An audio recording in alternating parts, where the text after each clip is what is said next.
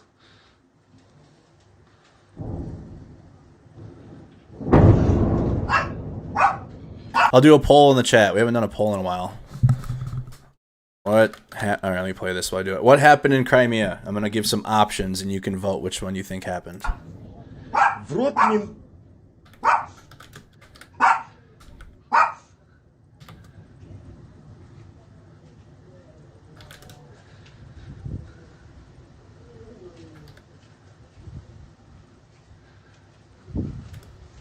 Все, у меня сердце встает, я пошел, блядь, бухать нахуй.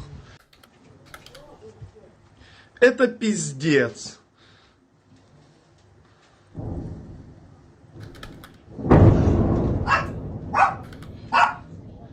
В рот мне... All right, poll's coming up there.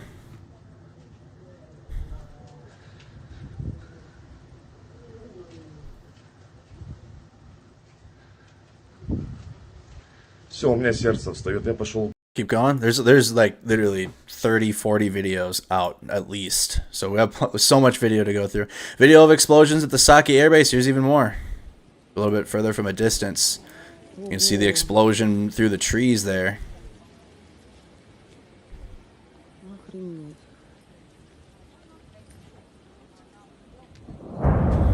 Many of y'all think it was an act of goodwill. Y'all don't think it was an act of goodwill from Russia? They've been given so many acts of goodwills lately, including villages and territories back to Ukraine. How nice of them.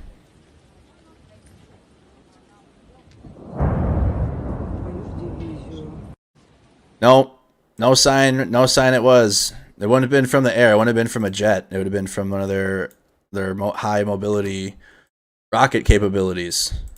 It was too far for a Tokayu strike, so it had to have been a long range. Had to been a 300-kilometer HIMARS. But again, to give you guys that's speculatory, right? Because both sides are denying the reality of what happened here. Even Ukraine. Ukraine isn't going to admit to striking it because their moves in the south right now are operational security based, so they're not going to reveal their moves. And Russia wouldn't admit to Ukraine striking them like this because that's weakness. Any weakness, Russia will lie about it. So.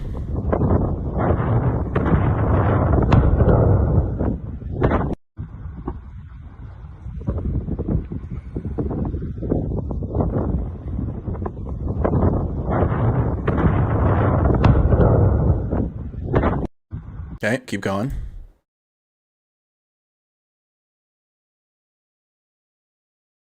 So much video.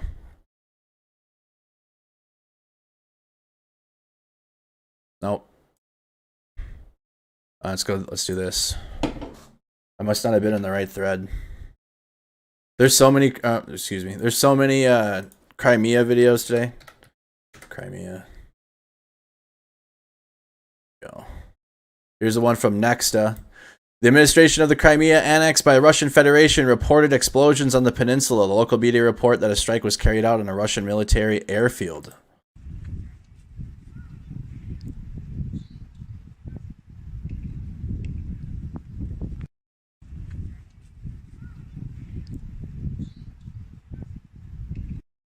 And then we also, I got to go back to Rob Lee's timeline. Here's the aftermath. I got some aftermath videos showing the Saki Airbase that shows some of the damage. So we can go through some more of the strike videos, but here's an aftermath showing what the Saki Airbase looks like with damage to civilian vehicles. Here's aftermath.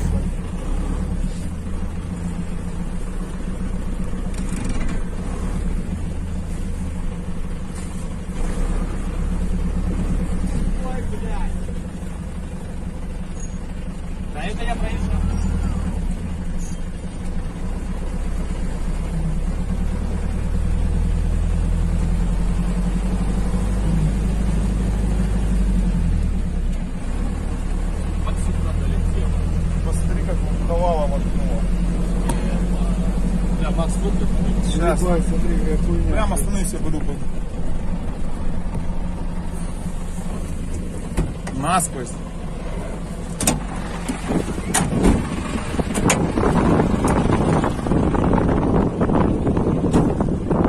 Слышь, хорошо там никто не сидел, блядь, да? Damn. Это насквозь. Это пиздец. How did that happen? Oof. Oh, wow.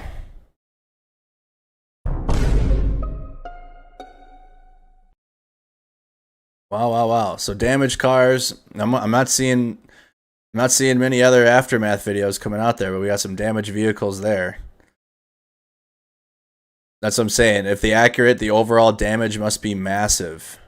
Geolocated. See if we can. I think all of Crimea is blocked from Google, so I can't do any street views. Pull that up.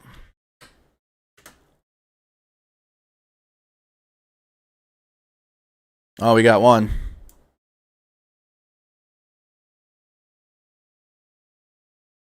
So it's coming from one of the parking lot on the other side of these buildings.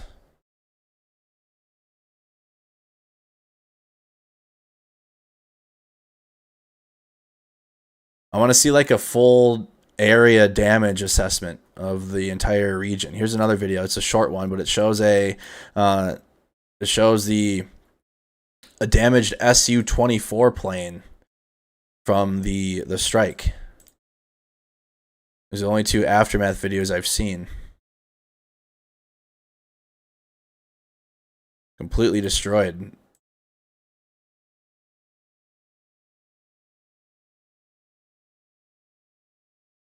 Completely destroyed. Let's see if we can see anything else. See if anything else has come out. Type in Crimea again. How's everybody doing in the chat? Comment what city, what state, where in the world you're watching from. Welcome to Mercado Media.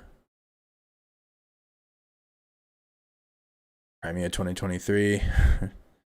Here we go. Another video footage refuting Russian Ministry of Defense. Several heavily burnt and destroyed Russian vehicles in Saki Airbase. Okay, here's more. Sheesh. What's up, Brisbane, Australia? Good to have you. Kingdom of Cambodia. Welcome, Cambodia. Hey, we have a lot of European audience and beyond. I'm thinking of starting a Mercado Media Telegram channel. What do y'all think? Everyone's looking for a place to chat. Discord is, we have a Discord, but it's hard for people to use for some reason. Would y'all be open to a Mercado Media Mercado Media Telegram channel?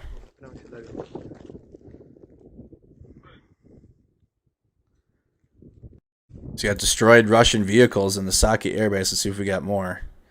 Russian Defense Ministry announced none of its aircrafts in Saki Airbase were damaged. Now there's one of them. Of course they won't. They won't admit any weakness.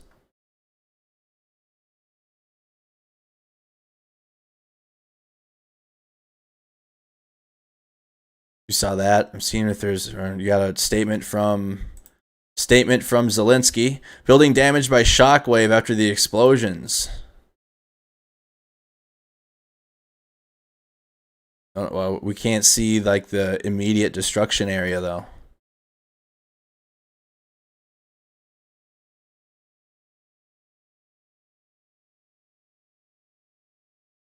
What's Telegram? The source that we have to go to often for many of the. That's the platform that a lot of sources are using to put information out. So just these 3 aftermath videos, including the plane destroyed. We could listen to Zelensky's response. It's only 2 minutes long. So we got 2 of them here. So the Russian war against Ukraine and against the entire free Europe began with Crimea and must end with Crimea with its liberation. Russia has turned our peninsula, which has always been and will be one of the best places in Europe. Шановні українці, сьогодні багато уваги до тематики Криму. І це правильно, бо Крим український, і ми ніколи від нього не відмовимось. Ми не забудемо, що саме з окупації Криму почалась російська війна проти України. Росія перетворила наш півострів, який завжди був і буде одним з найкращих місць у Європі, на одне з найбільш небезпечних місць в Європі. Росія принесла в Крим масштабні репресії, екологічні проблеми, економічну безвихідь і війну. Війну. Можливо, історики колись визначать, скільки людей було вбито через використання Росією Криму для терору. Десятки тисяч, сотні тисяч. Від України і Грузії до Сирії і більш віддалених регіонів. Присутність російських окупантів в Криму – це загроза для усієї Європи і для глобальної стабільності. Не може бути безпечним Чорноморський регіон, поки Крим окупований. Не буде стабільного і довготривалого миру і у багатьох країнах на узбережжі Середземного моря, поки Росія має змогу використовувати наш півострів як свою військову базу. Ця російська війна проти України і проти всієї вільної Європи почалась з Криму і має закінчитись Кримом, його звільненням. Сьогодні неможливо сказати, коли це станеться, але ми постійно додаємо необхідні компоненти у формулу звільнення Криму. Ми започаткували Кримську платформу – ключовий дипломатичний майданчик для роботи по звільненню Криму. Кримська платформа працюватиме і цьогоріч. Ми вже готуємо цей саміт. Кримська тематика звучить на всіх міжнародних майданчиках, де обговорюється російська війна проти України. Історія глобального реагування на захоплення Росією Криму, точніше, недостатність такого реагування слугує зараз одним з найкращих аргументів для посилення санкцій проти Росії. Світ починає визнавати, що у 2014 році помилився, коли вирішив. Is that it? Decided not to respond. This is me. Okay, here's another one. Достатність такого реагування слугує зараз одним з найкращих аргументів для посилення санкцій проти Росії. Світ починає визнавати, що у 2014 році помилився, коли вирішив не давати відповіді на повну силу на перші агресивні кроки Росії. І, звичайно, ми поділяємо належну увагу боротьбі за права та історичну справедливість для корінних народів України, кримсько-татарського народу, караїмів і кримчаків. Сьогодні, у Міжнародний день корінних народів світу, нам дійсно є що сказати. Минулого літа був ухвалений фундаментальний закон про корінні народи України. Цим законом визначаються права корінних народів та представницькі органи корінних народів.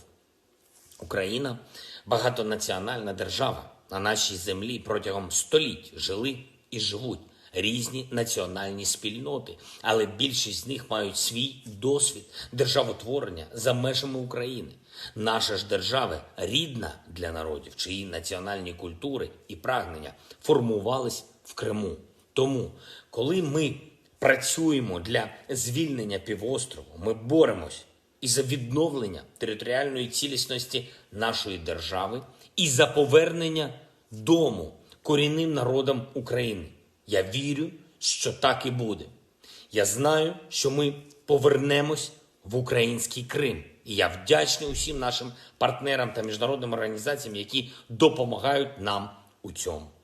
Поки зарано розголошувати всі деталі, але цьогоріч робота Кримської платформи буде не менш вагомою і представницькою, ніж торік, коли у Києві відбувся перший її саміт. Формат буде іншим, але значення ще більшим. Готуємо нові рішення для захисту і допомоги в реалізації прав корінних народів України. Готуємо і програми економічного відновлення нашого Криму після його звільнення від окупантів. Ну а головне, підтримуємо наші Збройні Сили України, нашу розвідку і усіх, хто воює за звільнення нашої землі і відбиття. Well, he's definitely definitely using what happened. представницькою. Definitely using what happened today in Crimea is like as if that was a move by Ukraine. Торік, коли у Києві Summit held in Kyiv. They're going to have another one for plans after Crimea is liberated. після його звільнення від They're talking about economic recovery of Crimea after the liberation from the occupiers. Let's go here. до Енергодару, від Станиці Луганської до Ялти, від Бердянська до Новофедорівки. Все це частини нашої країни. Все це Україна, яка буде повністю вільною. Підписав сьогодні новий указ про нагородження наших захисників. 182 учасника бойових дій відзначені. They got some awards there. So definitely using what happened in Crimea today, whether Ukraine was truly responsible for the explosions or not. Zelensky's got a little pep in his speech about about liberating Crimea and reminding the world that's where the invasion began, and the entire world was quiet as Crimea was being annexed/invaded at the time. I think that's here's one up close if we haven't seen it yet. This video shot near Novodorivka Airbase in Crimea shows two practically simultaneous separate explosions. The Russian claim that there was an explosion of ammunition at the base causing secondary explosions is likely false. So they're saying that it was okay. So Russia's saying that it was the secondary explosions from ammunition that caused further explosions, but from this video you can see both of those explosions happening simultaneously. Right there. Those are the two plumes of smoke, exact same time. Literally.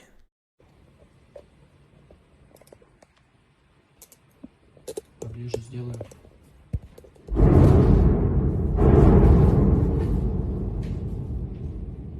Two at the exact same time.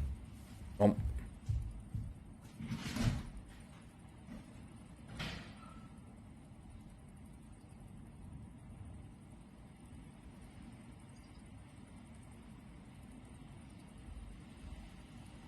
And another one.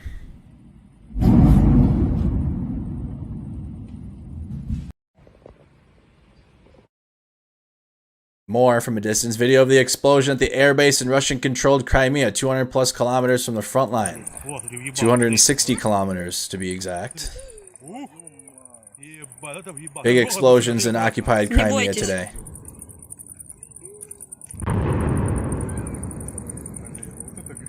Big explosions in occupied Crimea. Here's a traffic jam. Huge traffic jam at the Kerch Bridge in the east part of Ukraine's occupied Crimea. The jam started to build up after news broke of what may have been Ukrainian rocket or missile strike. There was a huge traffic jam. People in traffic after Ukraine struck the airbase. Saw that video already.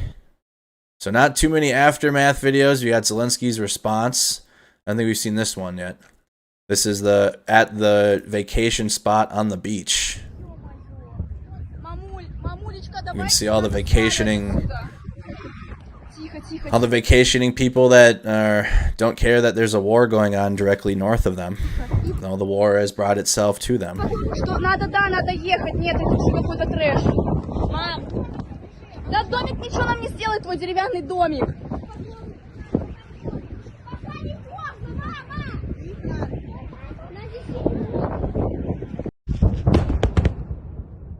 So that's at the beach. Then another angle from the beach, you can see it. And then we'll do our map breakdown. Бля, надеюсь, это последнее. Yeah, the Crimea beaches are a big tourist attraction. Wow. When you look at it from the perspectives on the beach, that's huge.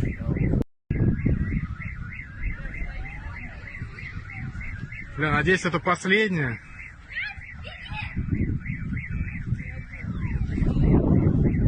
Okay. Best video from Crimea today.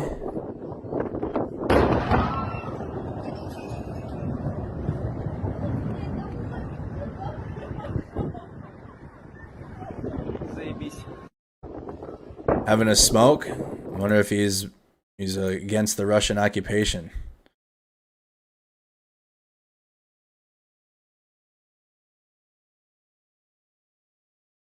Here's another one. Russian IL-76 taxiing during the Saki airfield strike. Moments of impact's arrivals at the end. Опа!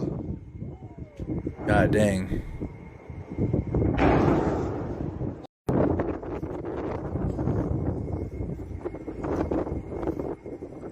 Опа! Big explosion there. Yeah. Definitely, likely highly against the occupation. Here's another angle. Moment of explosion in Crimea from a little bit further of a distance from a residential area.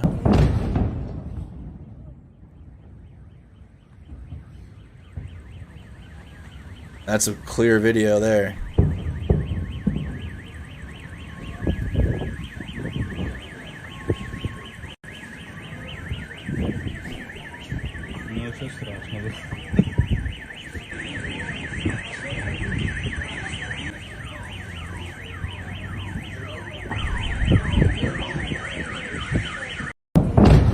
Of course it's going to escalate.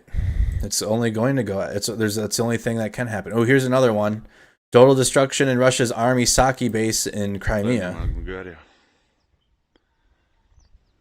Some aftermath video. Вот в том дальнем, вот где пацаны пошли. This is what I'm looking for. Yeah. А вот это мой склад. С продовольствием. Все, его нахуй больше нету, блядь. Appreciate that, 762. Appreciate that. С утра нахуй уебали сразу. Двумя, блядь. И поэтому склада.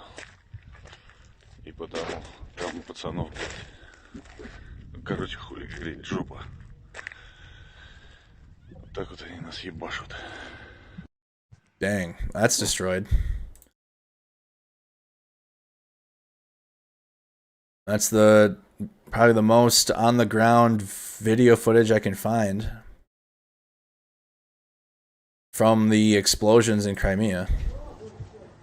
Это пиздец.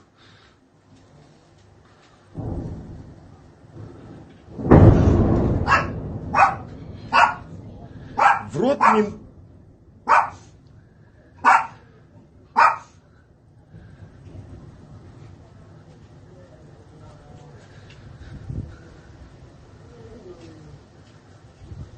Big plume of smoke there. So this Sergey says, this video shows two identical massive explosions that happened at almost the exact same moment in two different parts of the Russian Saki Airbase in occupied Crimea. This is the best proof of a missile strike. Probably GPS guided missiles and hit ammo depots.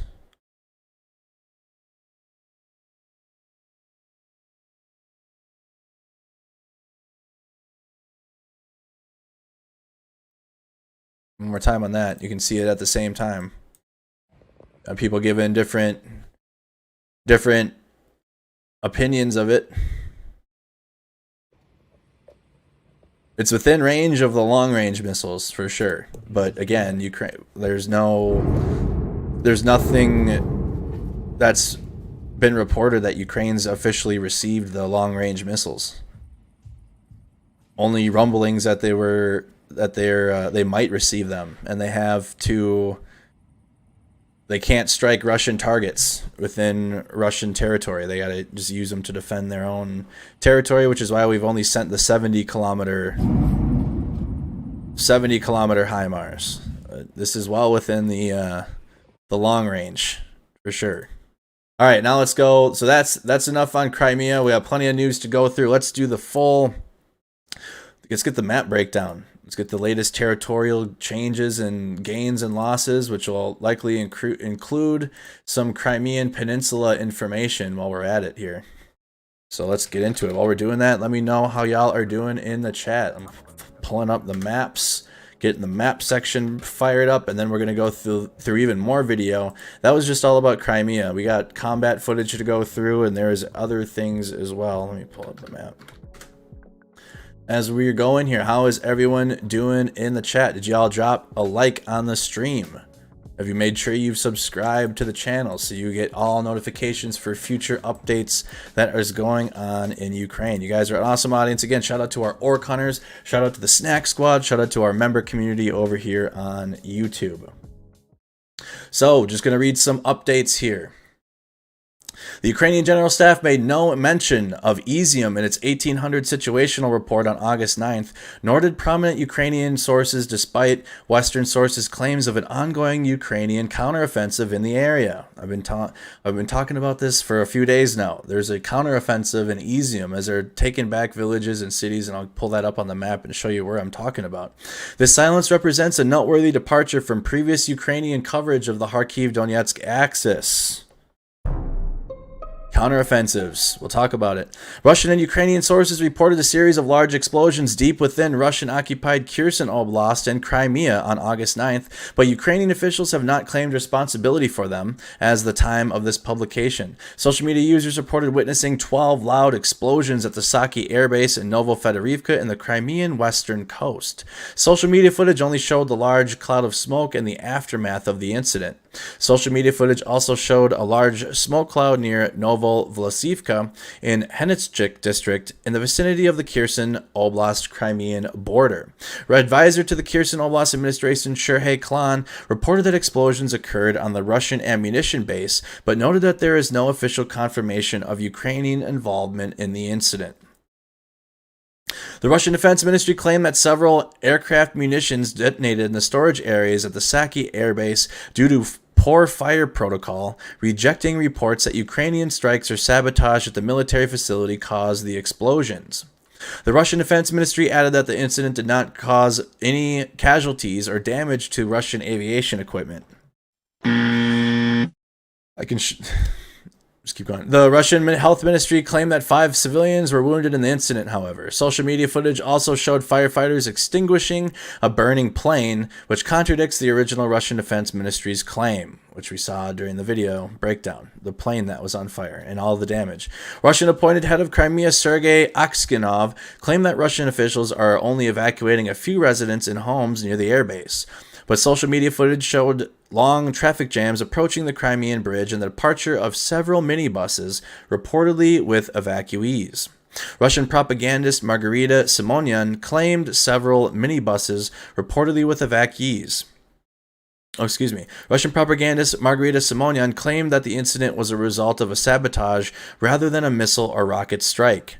Russian mill bloggers voiced differing opinions regarding the origin of the strike, with some speculating that Ukrainian forces used U.S.-provided long-range Army tactical missile systems, ATACMS. Ukrainian forces did not have the ATACMS, however. The Kremlin has little incentive to use the Kremlin has little incentive to accuse Ukraine of conducting strikes that cause the damage, since such strikes would demonstrate the ineffectiveness of Russian air defense systems, which the Ukrainian sinking of the Moskva has already revealed. The apparent simultaneity of the explosions at 2 distinct facilities likely rules out the official Russian version of the accidental fire, but it does not rule out either sabotage or long-range missile strikes.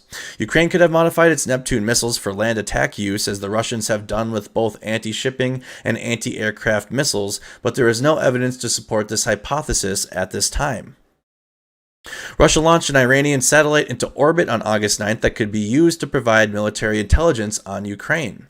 Iranian Space Agency head Hassan Saryaneh stated that the remote sensing satellite, the Qiyam, has a 1-meter camera resolution. Qiyam has already begun broadcasting telemetry data. Iranian officials have denied that another state will have access to satellite feed at any point, but Western intelligence officials have claimed that Russian authorities will maintain the access. So let's get into each individual front. Let's do the map breakdown. Map breakdown for day 168 of the war in Ukraine. Let's get right on into it. So there's 3 front lines in Ukraine at this time. If this is your first stream figuring out what the hell is going on in Ukraine, there's 3 main fronts. The southern axis within Ukraine, the east in the Donbass, and then you have the Kharkiv Oblast in the international border with Belgorod. These are the 3 main fronts that we're going to be talking about in Ukraine. Let's go into the east. Start there. The southern axis with Crimea will be the third update that I do in this map breakdown. So I'm going to highlight some key Russian cities. You got Izium, Liman, Severodonetsk, and Lysychansk, Donetsk, and I'll circle Horlivka. I'm going to highlight some of the Russian advancing directions in the east.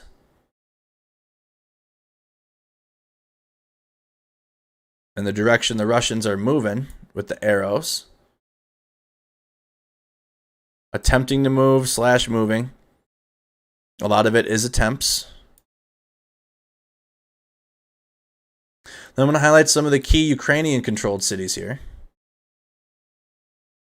Just starting with Sloviansk, but I'm going to also highlight the Ukrainian counteroffensive directions as well.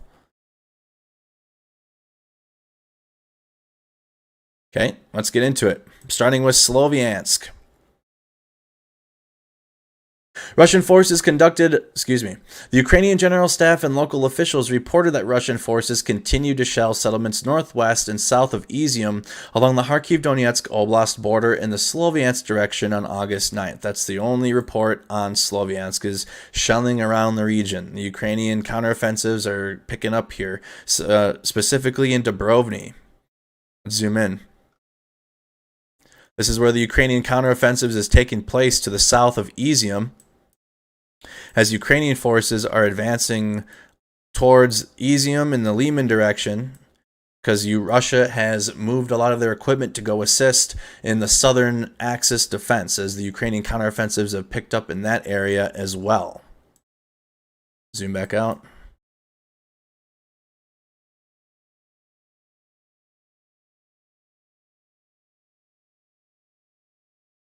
Bang. So that's it in Sloviansk. Just shelling around the villages, just shelling all around the city. No territorial gains or losses from Sloviansk. Next, we're going to talk about... Let me do that quick.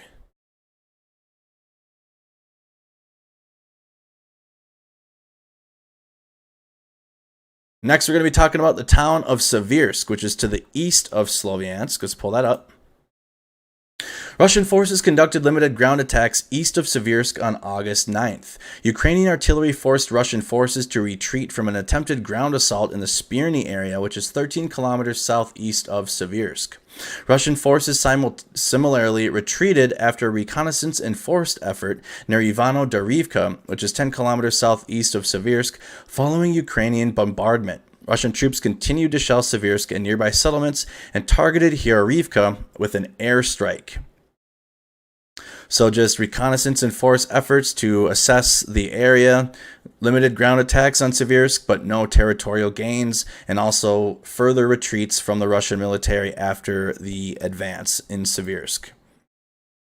Let's go to the deep state map over here and see exactly how far away that is as of today. How far away the Russian front line is from the town of Seversk. Right from the center to the east, 8.67 kilometers away. So roughly between, if we calculated it right yesterday during our map update breakdown, they're between 6 to 10 kilometers away from the center of the city, from the north and to the east. About 7 kilometers there to that northeastern point, to the north.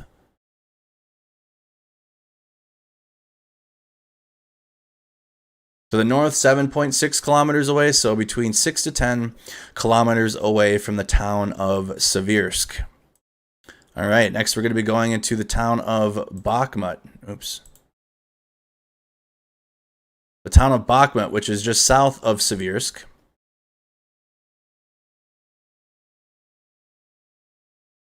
Right there on your screen. Russian forces conducted several ground attacks in the Bakhmut area on August 9th. The Ukrainian General Staff acknowledged that Russian forces led a partially successful advance in the direction of Vershnia, which is 13 kilometers southeast of Bakhmut, Vesely, which is 10 kilometers northeast of Soledar, Yakovlivka, which is 6 kilometers northeast of Soledar, and Bakhmut. Russian media amplified claims from Lugansk People's Republic Deputy Internal Minister Vitaly Kiselev that the LNR's 6th Cossack Regiment has partially occupied and held portions of the Nov Gips Donbass gypsum factory southeast of Soledar since an unspecified date. The UK Defense Ministry assessed that Russian forces have advanced only about 10 kilometers in the Bakhmut direction over the past 30 days, and these incremental advances along the Bakhmut axis constitute Russia's most successful front along the Donbass axis. Russian forces continued shelling off and on airstrikes and settlements in the Bakhmut direction. That is accurate. That in the last 30 days, Bakhmut is the only city in this cauldron of villages in this area of Ukraine in which the Russian forces have had successes. Prior to that, it would have been the seizure of Severodonetsk and Lysychansk, but that was over a month ago. So within the last 30 days, just the advancing of the Russian military towards Bakhmut is the only major success. We're seeing some success from the Russian military to the southwest of Advidka, which we'll get to, in the town of Pisky. Very small village. It keeps going back and forth between Russian control and Ukrainian control. The Russians have a fourth of the town of Pisky. They've advanced through it, but it's gone back and forth. So that's it in Bakhmut. No territorial gains or losses. Several ground attacks in the area, but there's been no changes on Bakhmut. That is the direction that the Russians have had a success in this area in general in 30 days. So they've advanced 10 kilometers in 30 days in one section in the Donbass. That's it. 10 kilometers in 30 days. Let's pull that up on our other map. Here's Bakhmut. See how far away that front line is right now. Let's go back. Can we go back to that date? Go back 30 days and see where they were. So 8/9/2022. July.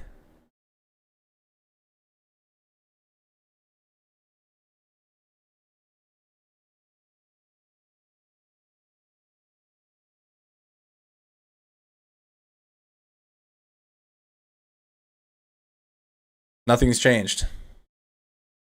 Let's see how far away it's changed on the map here from June. There. So let's see how far away. Let me see if I can keep that on screen. So Bakhmut to the east.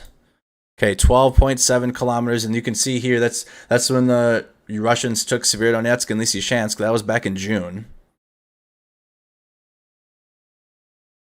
See if I can pull up when I see a change here. I didn't see a change in 30 days. So when they're saying that the Russians are winning and winning, it's like, are they? Let's go back to May. Okay, that's a significant change from May to June. This is the Russian front lines changed. This is when the Wagner private military group had taken the town of Popasna. So now let's go back. Let's go to June. June 8th. Okay. So this is June 8th, 2022. Let's mark.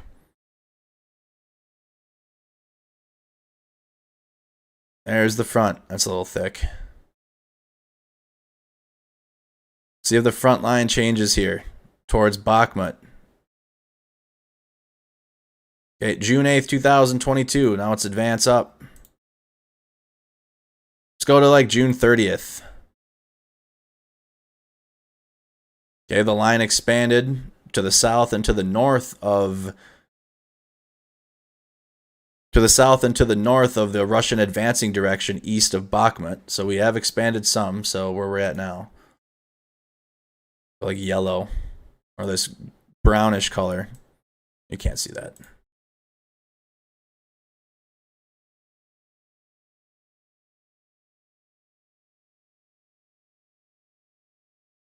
I haven't decided a good way to do this yet to show the changes. I'll use red though. So the green is from May. The green line, the green front, that's from May 2022. Here's June 30th. Now let's see from June to July.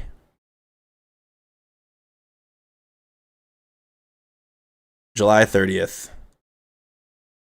How far have they advanced from June to July? Let's go back to, let's use like a light blue.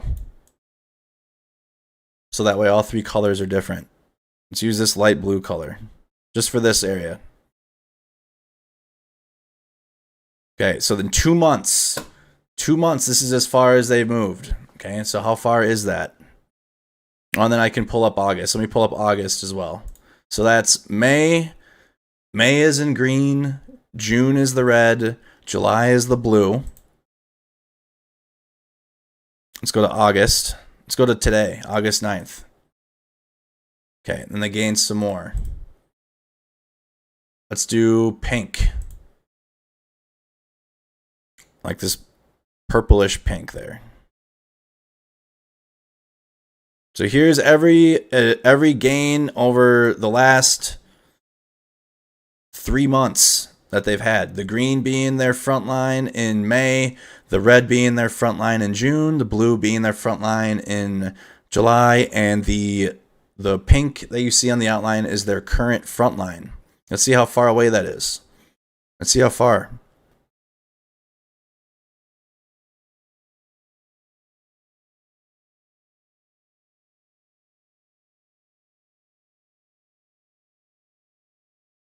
Okay, from May to July, little under 2 kilometers. Probably 2 kilometers of space gained.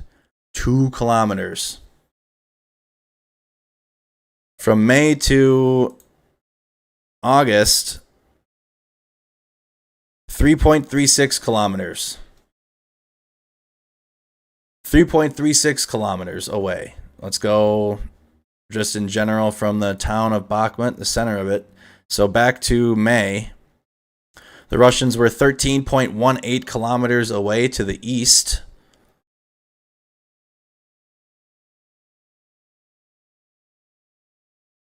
Now they're 8.92 kilometers away, so about 5. They've gained 5 kilometers directly to the east in the past 3 months, and the report is saying about 10 kilometers in general. About 10 kilometers. Oh yeah, because in certain areas to the south they've gained a little bit more. Let's go. Let's do this quick. 8 kilometers in 3 months. Yeah. Okay, let me finish this. Oof.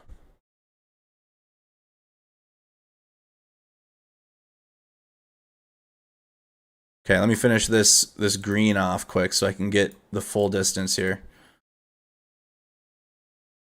This was their front line on May 30th. Okay. Now let's do from the south. Give them the benefit of the doubt here to see how far they've advanced. So the green is in May. They've advanced 15 kilometers at most.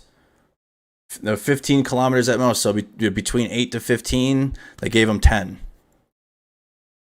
In the southern region, the green being May 30th, that's the territory that the Russians had advanced into on May 30th. The pink, or the light pink, being current day, their current day front lines. So between 8 to 15 kilometers they've gained in the past 3 months. Not a whole lot of distance there. Not a whole lot there. Let's go back to the main map. Now we're going to go down to Advidka, which is just south of the city of Bakhmut. Russian forces continue to ground... Excuse me, let me circle that. Let's go to Advidka. Russian forces continued ground attacks northwest of Donetsk City on August 9th. The Ukrainian General Staff reported that Russian forces conducted failed defensive operations near Krasnoyarivka, which is 16 kilometers north of Donetsk City, Advidka, which is 15 kilometers north of Donetsk City, and Pisky, which is 11 kilometers northwest of Donetsk City. Russian mill bloggers continue to claim Russian control of Pisky on August 9th, but there is insufficient basis to extend the assessed Russian control from central Pisky. DNR officials also claimed unspecified gains in the Advidka direction, which the study of war cannot confirm. I got a frog in my throat tonight, chat. I don't know what the hell that's about.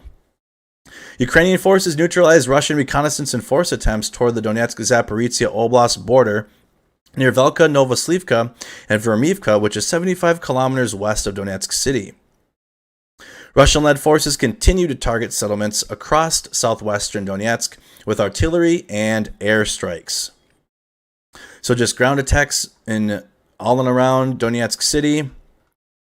No territorial gains. There's insufficient basis to extend the assessed Russian control of Pisky because it keeps going back and forth with Ukrainian counteroffensives and Russian advance in the town of Pisky. Let me zoom in on that. Let me zoom in on Pisky here. Here's the assessed Russian control, or excuse me, claimed Russian control is in the yellow. The front line, insufficient evidence that they've extended beyond. There's pictures of Russian military here. Let me circle. There's picture evidence of Russian military here in Pisky, but at this point now there's insufficient evidence to give control or reflect control of Pisky in Ukraine and give it to the Russians. Just insufficient right now. But beyond that, no territorial gains or losses in the town of Advidka. Let's see how far away they are from a distance. Pull this up over here. Gotta go back to August now.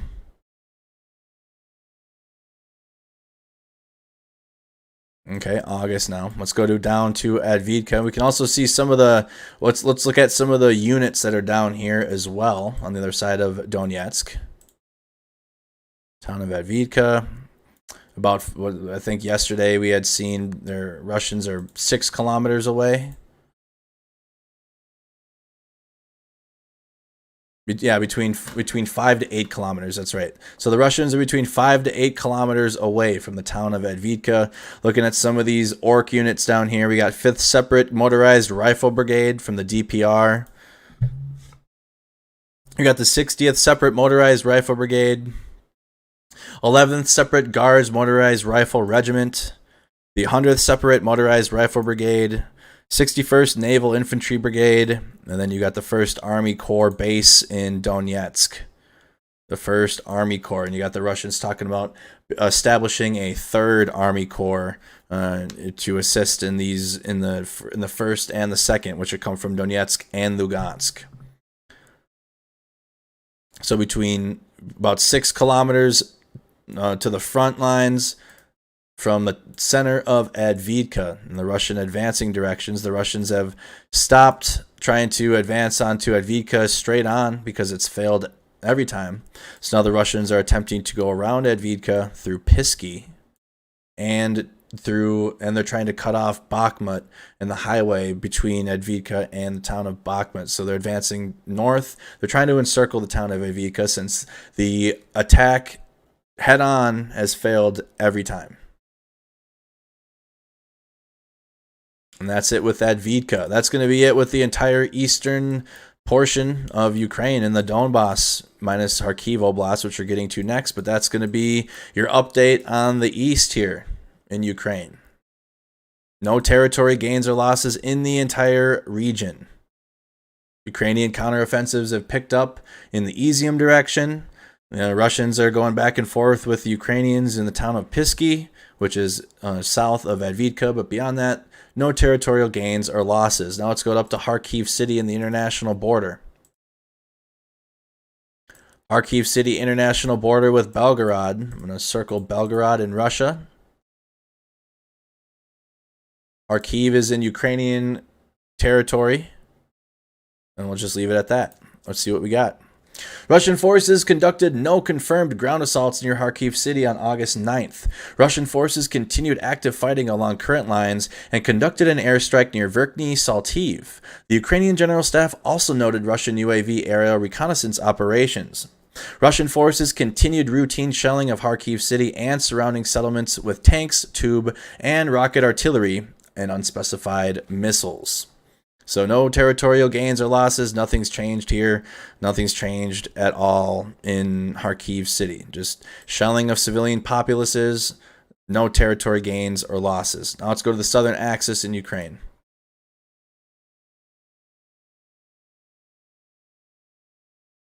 the southern axis in Ukraine. I'm going to highlight some things over here. Let's actually zoom in. No, I got to keep it this. I'll keep it at this distance. I'll include Crimea though. We'll have Crimea on the screen this time since there was a happening there today. Just leave it at that. There was a happening. Kherson. So these are the Russian occupied cities in Ukraine. Kherson, Melitopol, Berdyansk, Mariupol, Novokhovka. And I'm going to highlight where the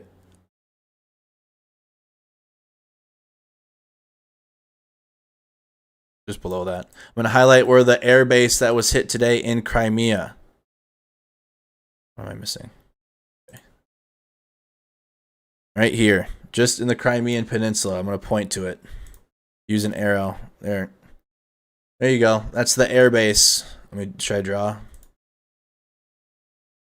No, I don't need to. That's this arrow down here is pointing to where that Saki airfield that was hit. There was an explosion today in the Crimean Peninsula, and that's where it takes place. $5 super chat. Make sure to like, team. Thank you, Andrew, for the super chat there on YouTube. I'm gonna highlight some of these key Ukrainian-controlled cities. We got Mykolaiv, Kryvyi Rih, Zaporizhia, and Odessa. I'm gonna leave it at that. Russian forces maintained defensive positions along the southern front line and did not conduct offensive operations on August 9th. The Ukrainian General Staff reported that Russian forces continued to launch airstrikes at Bilokrinitskaya and Andriivka in the vicinity of the Ukrainian bridgehead near the Inhluets River on the Ukrainian positions in Olniny and Oksyarivka near the Kherson-Dnipropetrovsk Oblast border. Russian forces also conducted air reconnaissance in northern Kherson Oblast and continued artillery fire along the line of contact in the region. The Ukrainian Main Military Intelligence Directorate intercepted a Russian serviceman's call in which he stated the Russian forces are operating in the Kherson Oblast do not have enough manpower to conduct an offensive operation. Mykolaiv Oblast officials also reported that Russian forces shelled the outskirts of Mykolaiv city and launched rockets from the Uragan multiple launch rocket systems at Bereznuvetit, which is approximately 20 kilometers northwest of the Ukrainian bridgehead. Russian forces are reportedly continuing to neglect the Zaporizhia Oblast frontline in favor of Donetsk and Kherson Oblast efforts. Zaporizhia Oblast Military Administration head Alexander Starka noted that the Russian forces are periodically concentrating forces in Zaporizhia Oblast to redistribute them in Donetsk and Kherson Oblast directions. Starka added that Ukrainian military command assesses a low risk of Russian offensive operation in Zaporizhia Oblast, but specified that combat operations continue at the Zaporizhia Oblast border.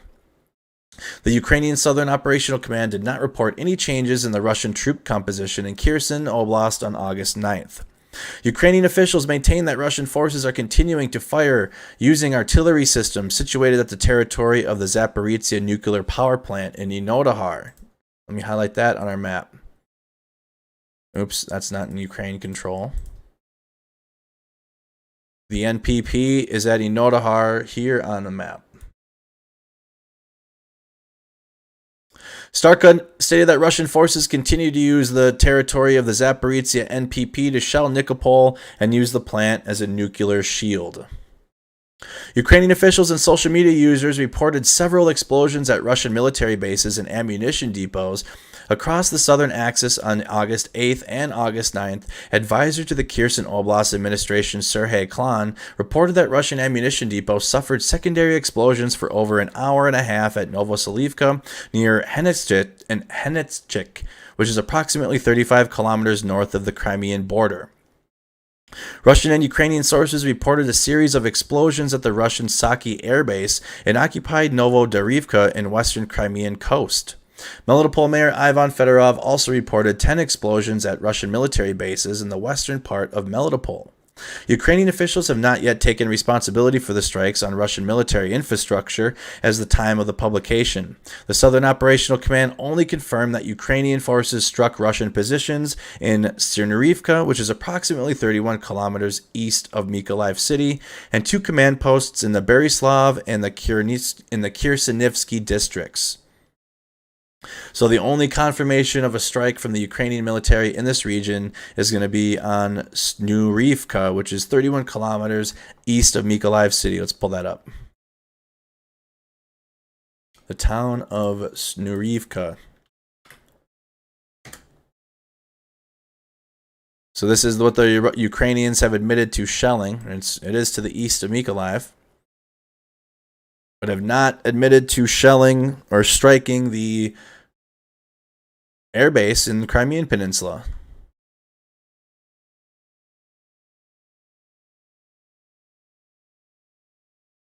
Let's go back to the map. And that's it. That's it in the southern axis. So Ukraine denying it, Russia not going to admit that Ukraine hit it with missiles. And the Russian Ministry of Defense reports that it was an accident at the airfield.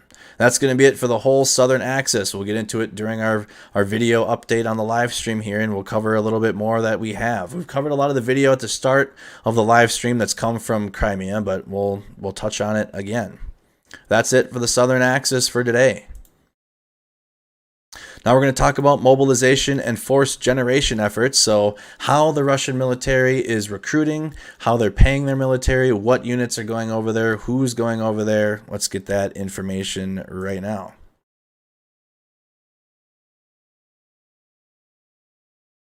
All right, let's give a long one. It's a longer one. Mobilization and force generation efforts. Russian objective: expand combat power without conducting general mobilization. Kremlin-affiliated outlet Kommersant reported that Russian federal subjects formed over 40 volunteer battalions, confirming and or repeating the Russian regional force generation campaigns. We have identified that there has been 41 volunteer battalions and units throughout Russia. Kommersant notably did not report on the formation of the Moscow-based Sobyanitsky regiment that began recruitment on July 1st. Kommersant confirmed that St. Petersburg, Russian President Vladimir Putin's hometown, is forming 3 volunteer battalions: the Kronstadt, the Neva, and the Pavlovsk, exclusively composed of the city's residents. St. Petersburg outlet Fontanka previously reported that one of the St. Petersburg battalions is an artillery unit. Kommersant identified 3 new volunteer units from Tomsk, Amur, and Irkutsk oblasts. Tomsk Oblast is forming the Troyan Battalion. Irkutsk Oblast is recruiting for the Angara Battalion. And Amur Oblast is expecting to recruit 400 to 500 volunteers for the Amurtsky Motorized Rifle Battalion. Kommersant also identified the Russian Defense Ministry, Russian federal subject governments, and existing military units as responsible for supplying and preparing individual volunteer battalions. In the example of the Primorsky Krai-based Tiger Volunteer Battalion, the Russian Pacific Fleet provides recruits with ammunition and body armor. Primorsky Krai supplies clothes and special equipment, such as radios, and the Russian Defense Ministry dispenses weapons. If this pattern of responsibility distribution is common for all federal subjects, then some poorer federal subjects are likely to provide lower quality special equipment than other regions. Kommersant's interview with an unnamed Russian federal official further suggests that the Russian Defense Ministry or the Kremlin ordered federal subjects to set informational and financial conditions for the establishment of volunteer units. Kommersant's report further showcases the involvement of the Kubek Cossack host during the Russian invasion of Ukraine and its in-force generation efforts. The report noted that about 1,200 Cossacks are participating in the Russian hostilities within Ukraine. Kommersant reported that Krasnodar Krai formed additional military units called the Zakira Shapigi and the Kuban, based on the Kuban Cossack host in April and May, respectively. The Union of Cossack Warriors of Russia and Abroad also announced the reorganization of the Don Cossack Detachment into a brigade joint with the Terek Battalion composed of Kuban and Yaseni units. The Don Detachment has conducted offensive operations around Velkia, Komachuhaka, which is southwest of Izium, since at least April, and the Terek Battalion recruited additional volunteers ages 20 to 63 from Stavropol Krai and the Northern Caucasus. The Terek Battalion has already reportedly sent 500 Cossacks to the Donbass. Yermak and Tavrida Cossack units are also reportedly conducting combat operations within Ukraine. Justice Ryan says if there wasn't missiles, which I think there was, could a Ukrainian sapper team went in there setting explosives? It's possible. Like Ukraine with that $50 super chat. Thank you so much for that. It's possible. It's a speculation. Or it could have been partisans within occupied Ukrainian territory. We've already seen plenty of pro-Ukrainian acts being committed, deaths of Russian government officials. So it's possible, absolutely. The Kremlin or Russian Defense Ministry are likely exploiting leaders of immigrant and ethnic organizations to generate forces for the Russian invasion of Ukraine. Chairman of the Society of Central Asian Uzbeks of Perm Krai, Zhanagir Jalalov, announced that Uzbek nationals living or working in Perm Krai should form the Amir Tamir Volunteer Battalion in Perm Krai to support Russian forces in Ukraine. Jalovov noted that Uzbeks owe their livelihoods in Russia to the Russian people and hence should participate in the special military operation. Study Award previously reported that Russian forces have been reportedly recruiting Central Asian immigrants to the Moscow-based Sobyaninitsky Regiment in exchange for Russian citizenship and financial compensation. Russian sources additionally announced a recruitment effort to reinforce the Russian Legion, a volunteer battalion currently operating in the Donetsk-Kharkiv Oblast border. As of August 9th, the Russian Legion is reportedly formed of elements of the Russian Combat Army Reserve, an effort to establish an active reserve by recruiting volunteer reservists for 3-year contract services. This unit has reportedly fought on the Izium axis near Pasika, Studenok, and Borodarichny. It's not Borodarichny. Borodarichny is up by Izium. It's Bohorodichny. Different. Bohorodichny. Without rotation for 3 months. The Russian Legion commanders reportedly has been fighting in eastern Ukraine since 2014. The tone of the post suggests that regular units of the Russian military have not fought in significant part of the frontline sector recently, indicating that the Russian military is leveraging recently formed volunteer units to perform frontline fighting in some areas as opposed to reinforcing regular military units. So they're sending out brand newly formed Telegram channel units that are all linking on their that are hitting that you want to go fight for Russia or whatever in their Telegram channels. They're making units and they're being sent to the front lines rather than Russia's like National Guard or some of their private military contractors or their professional army, like their military. They're prioritizing sending brand new recruits to the front lines. They're sending cannon fodder out there.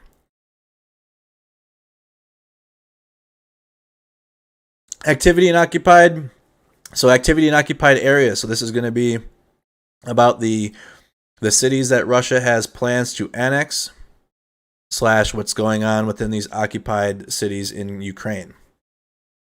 Russian occupation officials are attempting to set conditions for the facade of a normal school year in occupied parts of Ukraine, but are facing resistance from parents and school officials.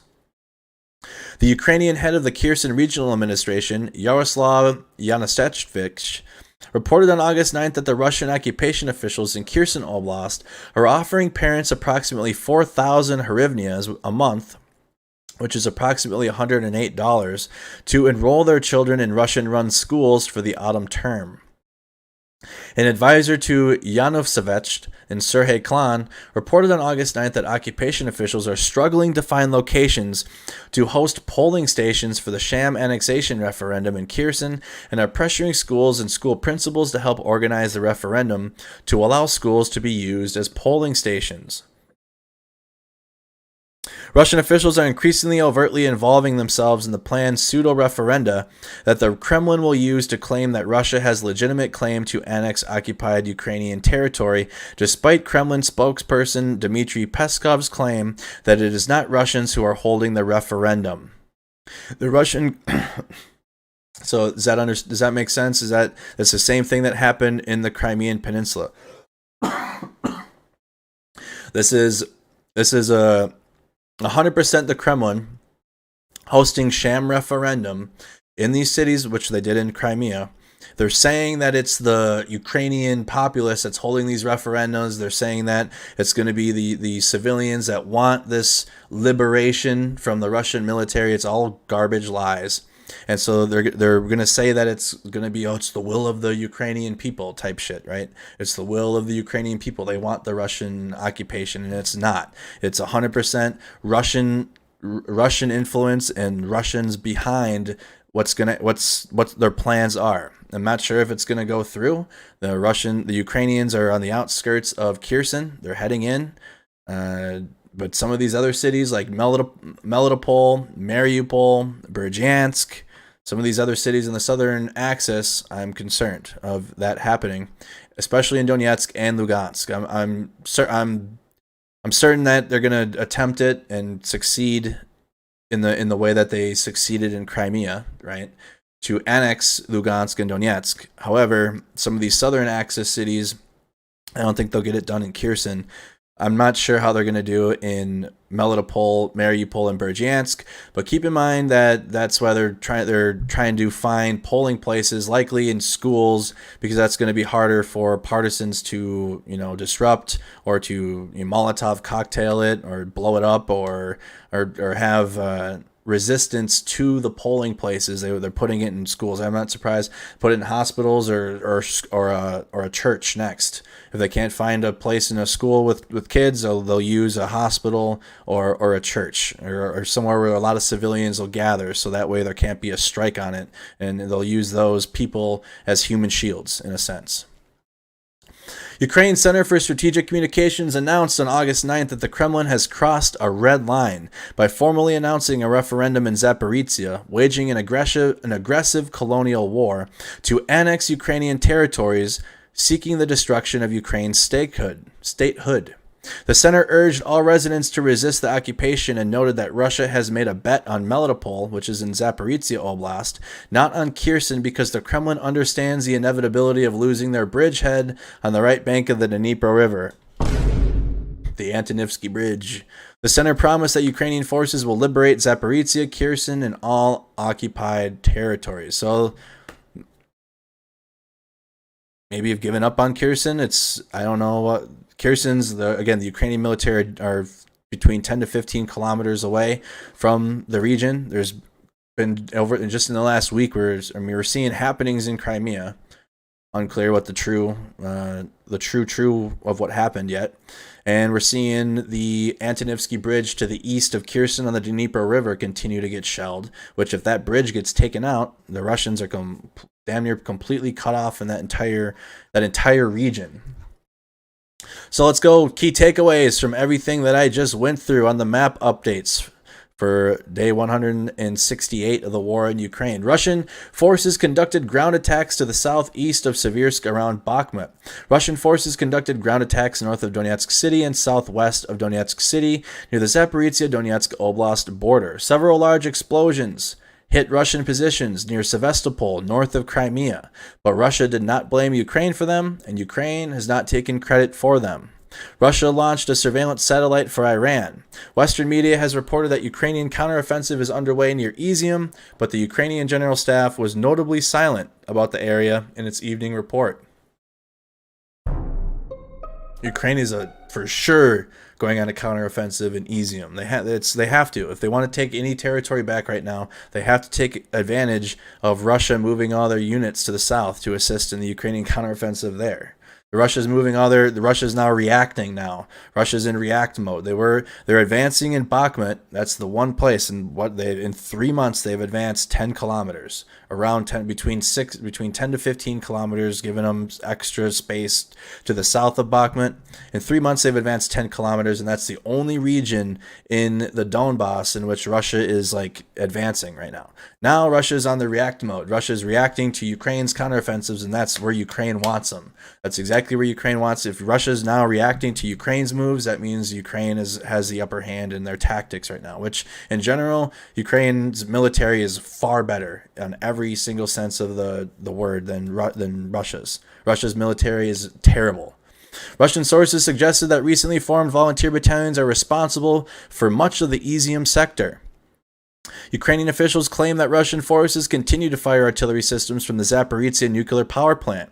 Russian officials are continuing to take prominent roles in preparing for the sham referendum in Russian-occupied regions, despite Kremlin claims that Russia is not conducting the referendum. Literally, anything Russia says, it's the exact opposite.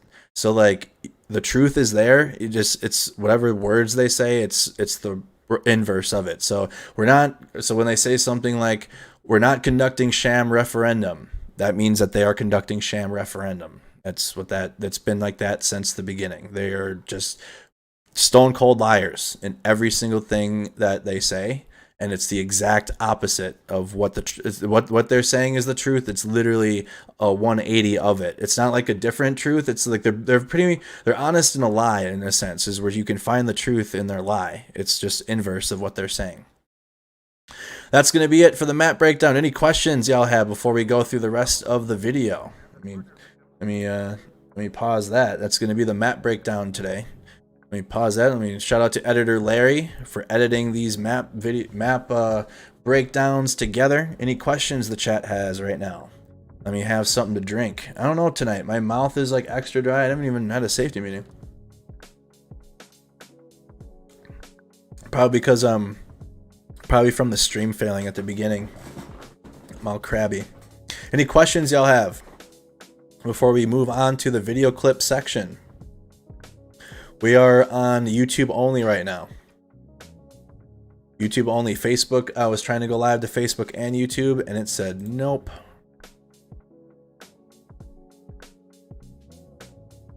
It said nope. Any questions from the chat? What's the song in the background? Just some chill vibe beats while I'm talking to y'all. Yep, 420 friendly. I'm going to be including this is the question section of the live stream. I'm doing it from now on in between the map breakdown and the video rundown. $10 super chat. Thank you for your continued updates. Thank you, Rose. And also take this time to check in, and I'll shout you out too. I'm doing this every single stream from now on. Are you going to do a video on the FBI raids? I mean, I did statuses. There isn't really much to do a video on right now until I get more information. Would I look up the Grom missile? I can. I'll add that to what I'm looking up here. Grom missile.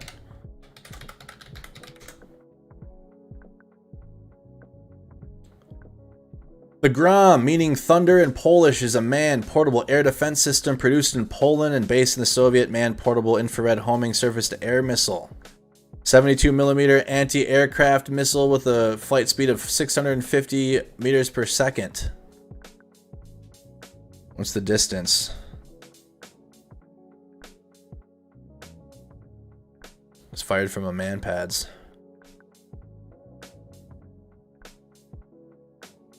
The Grom. What's the firing distance? Design. It is designed to target low-flying helicopters and airplanes.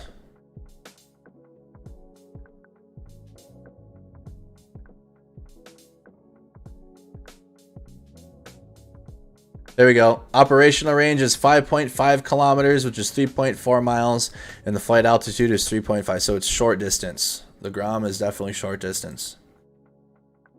Any other questions y'all have? It is Polish, indeed. Any other questions from the chat before we move on? We have one article to go through first before I go through videos. It has to do with Steven Seagal.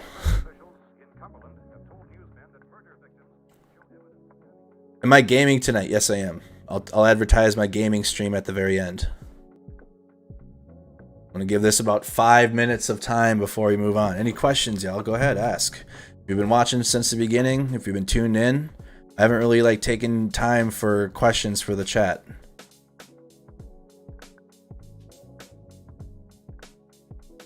Do not listen to any blogger. Yes, well, not all of it. Not all the mill bloggers are. Some of the mill bloggers have been openly criticizing the Kremlin because they're just so their heart is in it, right? Their heart is in the ideology that the Kremlin is selling. So they're being too truthful in their reporting, despite being for the war or for what Russia's doing. And it's pissing the Kremlin off because they're admitting to Russia's failures. They're like trolling the Kremlin for their failures because their heart is in what the Kremlin's doing. So you go to that to see where the people that are engulfed in the ideology. You go to those to see how the message is being said and all of that. It's like a puzzle. My brain works differently, y'all. My brain works very differently. Like when I get information, I am dissecting it to see who's the message for, where is it originating from, all of the nuance around it. It's not like, okay, I'm receiving a message, or like when you're reading empirical data, like when you're reading, or like for example, when we go to the Google Maps and do a geolocation of a place, we're getting empirical data there. You're seeing, okay, here's the coordinates, here it is on the map, that matches what I'm seeing in the video, it looks all accurate, good to go, that's good information there. Oh dear. When you're going through the like Russian state media, or when you're going through the Telegram channels, it's to understand where the message is going to. It's not, you're not getting empirical evidence or data from that. You're not getting like, you're not going to get a truth from it. You're going to get a message, but you still have to hear that if you care about, I guess you don't have to, but if you care about well-rounded information, you still need that because that message is for someone, and those people, the ones receiving it, are the ones that are going to act on it. And you can, it's just a whole big piece of a puzzle, but it's just a different way to go into the information, or you just have to like take your brain out of it, or like step out of it and look at it from like a third perspective, like almost as if you're looking at it like from a distance, in a sense, like a metaphorical distance. You're taking yourself out of, like, you're like unplugging. I don't know, it's just how my brain works. I'm sure most of y'all's brain works the exact same way if you've been tuning into my reporting for this long in my channel. I'm sure most of y'all think the same way, but I'm not getting information from like state media or the Telegram channels like as if this is like the message. It's a message for people, and I need to understand who those people are and what they're going to do with that message. That's what I do. So now let's get going here. Now we'll continue on. Any other questions real quick? Any other questions? The Grom 2. Okay, I got you. The Grom 2 ballistic missile. Yeah, like a drone video. There you go. Take yourself out of it and look at it from a third point of view, or you just got to take yourself out of it and take your feelings out of it and look at it. Just look at it. No, that's not it. That's not what I'm looking for. The Grom 2 short-range ballistic missile. We got a Military Today article. Okay, let's look at this quick. So we had chatter ask about the Grom 2 ballistic missile. The Grom Thunder is a new Ukrainian short-range ballistic missile that is currently being developed. Sometimes it is referred as the Grom 2. The missile project dated back to 2003. However, at that time there was no funding to begin development. This is really, let me zoom in a little more. It's even small text for me to read, chat. There we go. That's much better. Much better. I'm sitting here like, what does that say? I have terrible vision. Okay, so it is planned there will be okay, hold on. Oh wow. Oh shit. The Grom is expected to have a firing range of up to 500 kilometers. Jesus.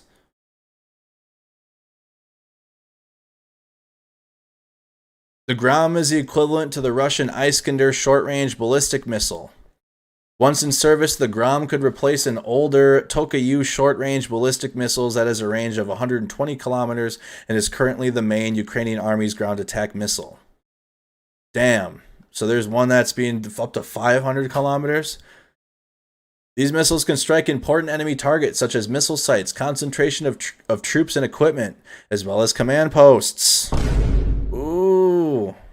In some cases, this ballistic missile can be used as an alternative to precision bombing. The Grom's 500-kilometer range is sufficient to strike a number of important targets in Russia.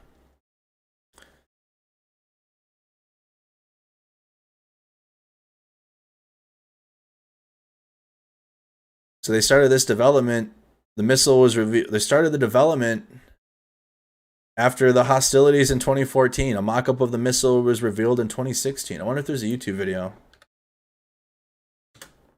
What did you say? It's the Grom 2?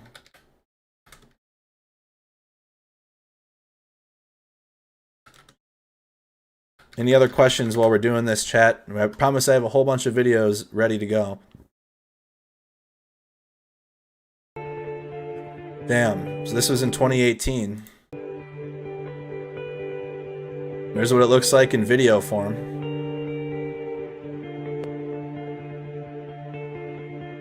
"500 kilometers? Well, that's well within range. That's well within the range of Crimea. If Ukraine has these. If Ukraine has these. They were revealed in 2016. This video is from 2018. Is this in Ukraine? The development was funded by the Saudi Arab when it failed to obtain Russian-American system like the Iskander. Of course, the Saudis are in on it, of course. $40 million. The Grom 2 has that says the range of 350 kilometers. That's still within the range.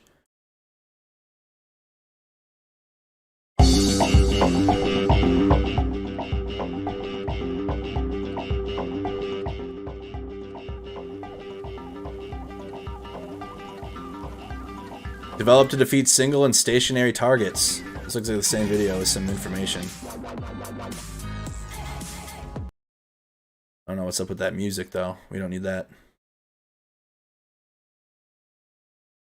Our music's better. There, have the chill music on. From 50 to 280 kilometers. So if I'm seeing different, the combat range of export version, is there different versions? That's the 280 kilometers is still within range of the Crimean, of the airbase in Crimea.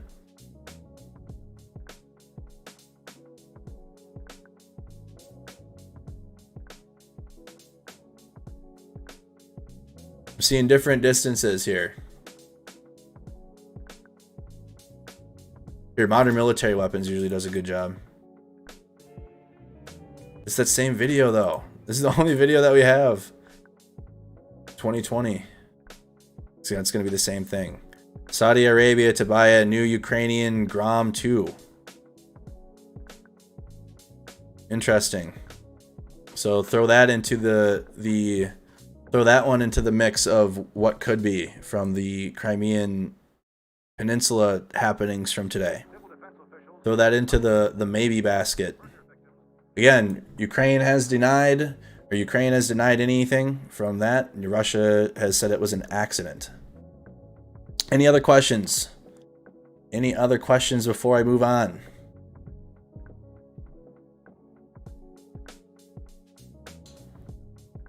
Try to see some of them, y'all. It's hard. Y'all, there's shout out to 420 viewers in the chat. I can't see all the comments, y'all. I do apologize. I try to see them as best as I can. Someone said they asked questions above. Re-ask. If Ukraine started bombing Russia and took offensive measures, do you think that they would give Rus an excuse to use more lethal weapons? I mean, they're already using cruise missiles. They're already using. I mean, the only next is tactical nukes, or that's the only thing to up the ante from here. Russia's already been sending cruise missiles and all of their missile capabilities that they have. They used the Fab 500 in the beginning of the invasion on Kharkiv. Think I forgot about that? No. Of the government building in Kharkiv city. They hit that thing. Big bomb. Big bomb. So they've been using them. It's the only escalation from here would be like tactical nukes. Because Russia is not advanced. Why is Russia relying on Iranian satellites if they're so advanced? Because they're not. Which upcoming lend-lease will have artillery rockets? You're talking about the new U.S. package. We can look up that. U.S. aid to Ukraine. One day ago, U.S. to send Ukraine an additional 5.5 billion. Sorry about that. There we go. U.S. to send Ukraine an additional 5.5 billion in new fiscal and military aid. The United States will send an additional 5.5 billion in aid to Ukraine, made up of 4.5 billion in budgetary support and 1 billion in military assistance to help it come to grips with the turmoil of this year's Russian invasion. The 4.5 billion budgetary grant will fund urgent government needs, including payments for pensions, social welfare, and health care costs, bringing the U.S. fiscal aid for Ukraine to 8.5 billion since Russia's February invasion. The funding, coordinated with the U.S. Treasury Department through the World Bank, will go to Ukraine government in tranches, beginning with the 3 billion disbursement in August. It's August now. It follows previous transfers of 1.7 billion in July and 1.3 billion in June. Washington has also provided billions of dollars in military and security support. $1 billion arms package announced by the Pentagon is the single largest military package under President Biden's drawdown authority, including long-range rocket munitions and armored medical transport vehicles. It includes as many as 50 M113 armored medical transports and munitions for the U.S.-supplied HIMARS long-range rocket launchers for the NASAMS surface-to-air missile system. The fiscal and military aid packages, both first reported by Reuters on Monday, are drawn from a $40 billion aid package for Ukraine approved by Congress in May. Overall, the United States has contributed more than $18 billion to Ukraine this year. See if we got, what are we? Exclusive, U.S. readies $1 billion Ukraine weapons package. Do we have like a breakdown of all of it? HIMARS systems and ammunition is one of those. The U.S. has sent 16 HIMARS already. We pledged to send 2 national advanced surface-to-air missiles, the NASAMS. We've committed 200 M113 armored personnel carriers because those suck, and the United States wants to get rid of them. Armored personnel carriers outfitted with medical equipment could make the fight with Russia more survivable. Make Casavac vehicles out of those M113s. Easier for especially the terrain that they're gonna have to deal with as the winter approaches. So more HIMARS, more M113s, and HIMARS munitions. Any other questions? Going once. Any other questions from the chat? We have 420 viewers tuned in. I gotta have a safety meeting every time we hit 420.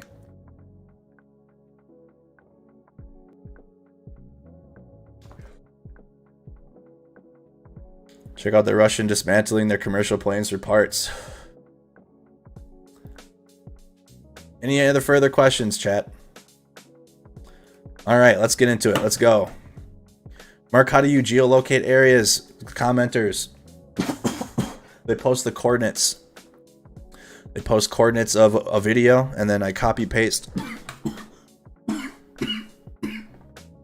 I copy paste the coordinates, and then we match up to see if it looks familiar. Like yesterday, I spent an unreasonably amount of time trying to find a statue. And some of the chat was like, "Wow, this is worse than my OCD, my OCD." But once I am locked into a location, I have to find it because I want to see it and make sure it's legit. So geolocation in the maps is important with the video because you can, like, if say Russia or even Ukraine, it's more so Russia though. Russia puts out a video and they're like, or they just put a video out and you watch it and you go, that doesn't look like Ukraine, or that looks a little, that doesn't look like it's happening when it says it's happening.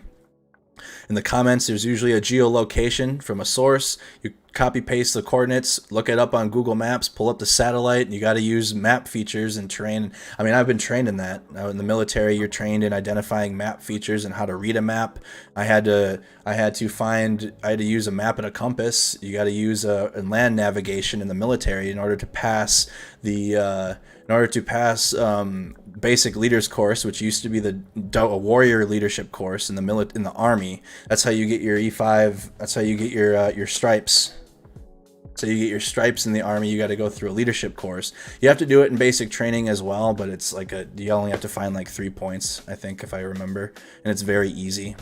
And the one in BLC isn't that hard either, but it's much more. It's definitely advanced than basic training. It's not impossible, but it's important to know and understand the map. And you copy paste the coordinates, look it up, and then you can see like, hey, okay, this is accurate. The video is, it's not saying where it's not. It's not like earlier on in the war. So say the Russia puts a video out and it's like in Bucha or even further north up by Chernobyl. You can be like, okay, well, Russia hasn't been around there since late April, early May. So that's an old video. So things like that are important to why you geolocate and just check on that type of stuff, especially if it's open source intelligence. That's like the best. All right, let's get into it. That's a lot of questions. Of course, ask your questions throughout the stream, and I'll try to read them as I can. It's just I'm setting aside time now in between my map updates and the video rundown to do that. So, but still feel free to ask as we go.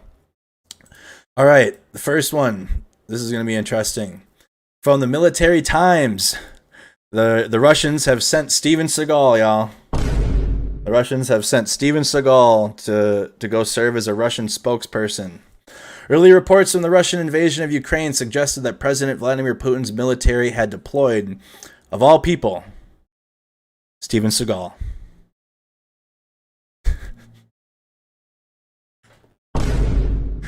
And while the outlandish information released at the time turned out to be false, a Russian outlet did publish a video Tuesday that showed the former action star standing among the wreckage of eastern Ukraine's Olenivka prison, where a recent attack left dozens of Ukrainian POWs dead. Russia and Ukraine are each casting blame for the prison's destruction. Meanwhile, with Moscow alleging that Ukrainian forces used U.S.-made ordnance, a high-mobility artillery rocket system, or HIMARS, to bring the building down, according to the Washington Post. In a video posted to Russian news site TVZVEDZQLLP, QQQQ, Seagal, who is identified as a special representative of the Ministry of Foreign Affairs of the Russian Federation of the humanitarian relations between Russia and the U.S. Yeah, Steven Seagal is a Russian agent now. So that's all right. Let's just see the video. Looks like he's photoshopped onto the. I mean, we are in. Oh God. Как я уже сказал, именно сюда ударили химарсы. Okay, is there one without him? Without. Oh dear. Они убили 50 человек и ранили еще 70 человек. Интересно то, что один из убитых нацистов – это нацист, который только начал много говорить о Зеленском, и что Зеленский несет ответственность за приказы о пытках и других зверствах. Okay, I need to find one without the Russian. Steven Seagal.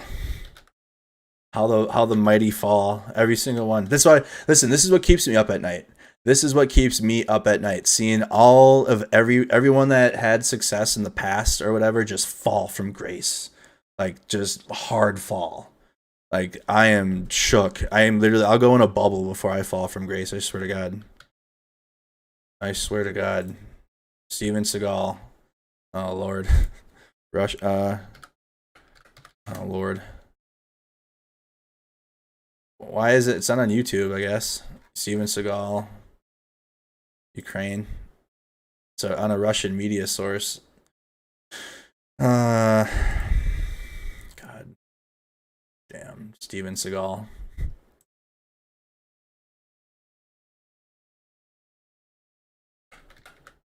Steven Seagal, Ukraine. Here. See if I can find a video without the Russian talking over it. Serving as a Russian spokesperson. Steven Seagal, Russian agent. New movie. That's the same article. No, we're gonna have to deal with it, with the Russian talking over it. All right, let's go back. So again, this is Steven Seagal. It definitely looks like a rocket. Seagal is reported to have said, if you look at the burning, why does this man have any? Why is this?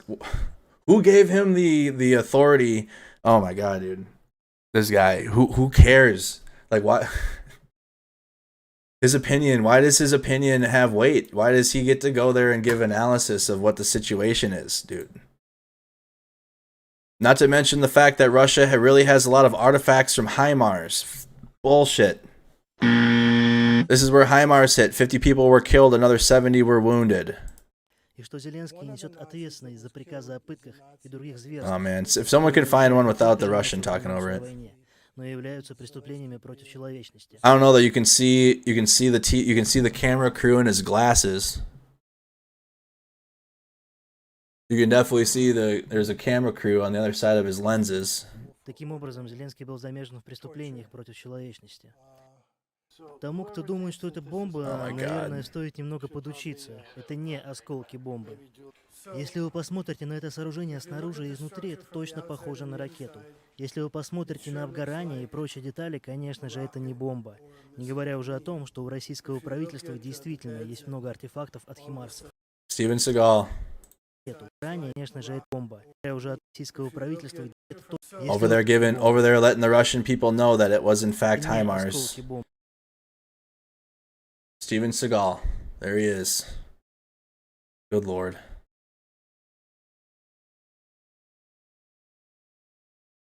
According to the Russian site, Seagal added a conspiracy angle by suggesting that HIMARS was used by Ukrainian troops because the country's president Volodymyr Zelensky wants to silence a Nazi being held at the prison. He's gone full Russian. Seagal is full Russian agent. Didn't he fight Russians in some of his old movies? Jeez, dude. The interesting thing is that one of the killed Nazis is a Nazi who just started talking a lot about Zelensky, Seagal added, and that Zelensky is responsible for the orders about torture and the other atrocities that violate not only the Geneva War Convention, but are also crimes against humanity. You know why? Because Russians consume a lot of old American media and movies. So, like, Seagal is a big deal. Jean-Claude Van Damme, that whole era. That's how they learn English and shit, through like media representatives from France, Italy, Germany, Serbia, and Nicaragua.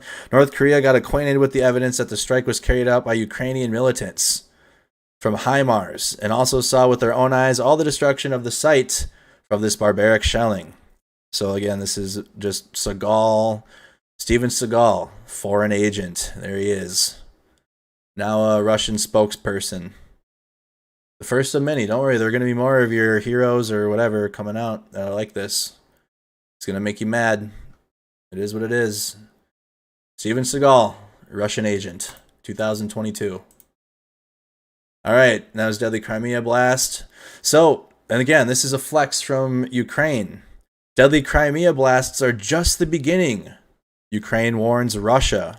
So, regardless of the reality of, or the fact of how those explosions happened in Crimea, both Zelensky and Ukrainian sources are they're amping it. They're amping it as if they did it. Like, they're amping it as if they did it. After explosions rocked a Russian airbase in occupied Crimea Tuesday, Ukrainian government officials warned the blasts were, quote, just the beginning, and vowed to liberate the territory which Moscow annexed in 2014. It was not immediately clear who was responsible for the blasts on the west coast of the peninsula in an area of beach resorts. Not kidding. You got people on the beach. Plenty of video of ethnic Russians on the beach there on a vacation in Crimea, chilling, while the war wages on just 200 and some odd kilometers north of them. Just dust in the wind to those people. It was not immediately clear who was responsible, and aid from Ukrainian President Volodymyr Zelensky distanced Kyiv from the attack. A U.S. official speaking on condition of anonymity due to the sensitivity of the issue said it appeared Ukrainian forces had carried out a strike using a weapon not provided by the United States. U.S. officials referred additional questions about the operation to Ukraine. The attack, if conducted by Ukraine, would amount to a dramatic escalation in the nearly 6-month-old war. It would demonstrate a remarkable ability by Ukrainian forces or their allies to strike at Russia far from the lines, deep inside territory, where Russian tourists are so comfortable with their security that they lounge near the base on sandy Black Sea beaches. Like, for real. The fact that they're just chilling on vacation next to a Russian airbase in Crimea just shows that there's just no, like, just cognitive dissonance right there. Just straight up, like, what the bro? They're literally they're chilling on a beach right next to a Russian airbase. In numerous posts on social media, thick plumes of gray smoke could be seen rising over the base. Witnesses said they heard at least 12 explosions, Reuters reported, at around 3:20 p.m. near Novo-Fedorivka in Crimea. Moscow used the Black Sea territory, which borders Ukraine's Kherson region, to launch forces into Ukraine into February. Ukraine did not claim responsibility for the attack, although some remarks by top officials appeared to skirt that line. There is a lot of attention at the topic of Crimea. And rightfully so. Zelensky said in his nightly address, "Crimea is Ukrainian, and we will never give it up." Comment what you think or vote in our poll. Right now we're sitting at 54% believe it was a Ukrainian strike. 19% think it was a Russian oopsie.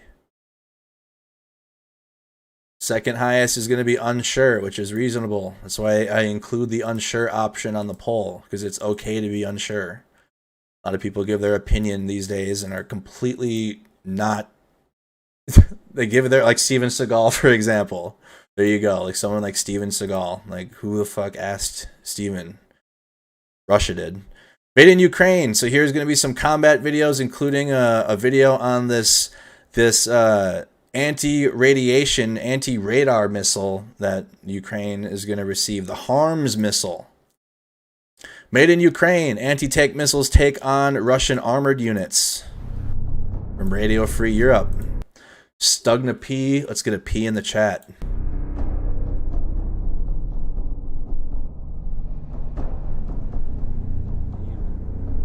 Heavier. The Stunas are heavier than US-made javelins.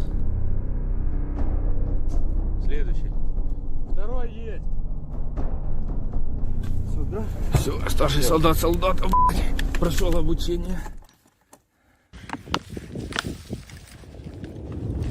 Работа, я ебать. Давай, бежим! Shit. Wow. They gotta literally sprint out of there.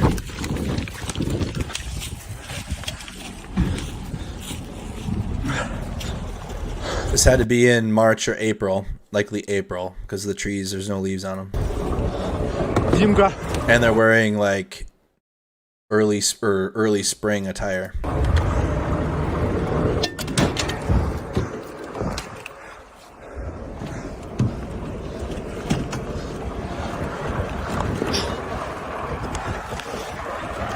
Спочатку ми пішки висуваємося, шукаємо позицію. Потім закопуємося там і очікуємо на ціль. So that video is from early on in the invasion. This interview is he's wearing a t-shirt now, so it's summertime. Чекати довго можна? Неділю, 2, місяць. What is that? What's the, hold on. What's the, he's got something hub on his, what's he wearing on the patch there? Got something hub on his chest, trying to match like Pornhub. Look at, I'm gonna back up a little bit. Look at the chest below the subtitles on his kit. Закопуємося там і очікуємо на ціль. What does that say? Чекати довго можна? Неділю, 2, місяць. У нас багато розрахунків і кожен розрахунок Not kidding, it's right there on his chest.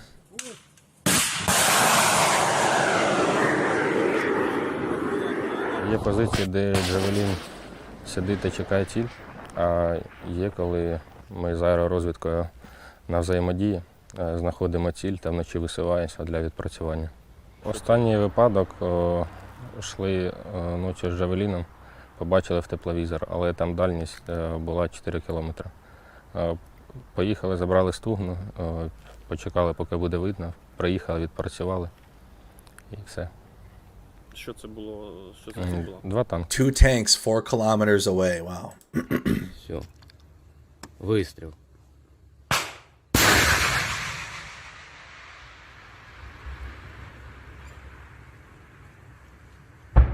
Уже пошли менять.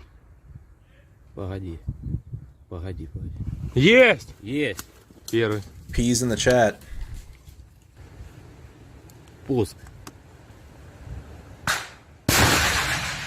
За останній місяць був один прорив, 15 одиниць технік, але ніхто не доїхав. І поки всі звернули увагу на піхоту, вони поїхали через поле. Командир їхнього підрозділу вибухнув зразу на міні.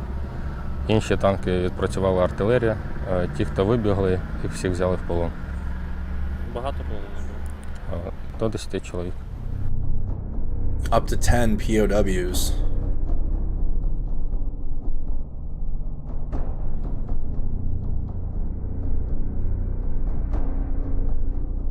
Були випадки, коли колона йшла 11 і не There it is. There's a better view of it. відпрацювати. Is it? В населеному пункті It's like the Кам'янськ. B, like the B shape letter. Again, this is in like an N, a TKP. Ми тоді відпрацьовували 5 стугнами. Там була колона 10 танків і 1 БТР. І ніхто не доїхав. It's like this on his chest. B, but it's like that. Джавелінам легше, тому що вага. Сама стугна важка і кожна ракета теж. На Джавелін це довго зафіксувати ціль. Зі стугни можна відпрацювати за один раз 6 ракет. І у нас в Кам'янці було перший день. Другий командир відділення відпрацював 3 танки, на наступний я 5.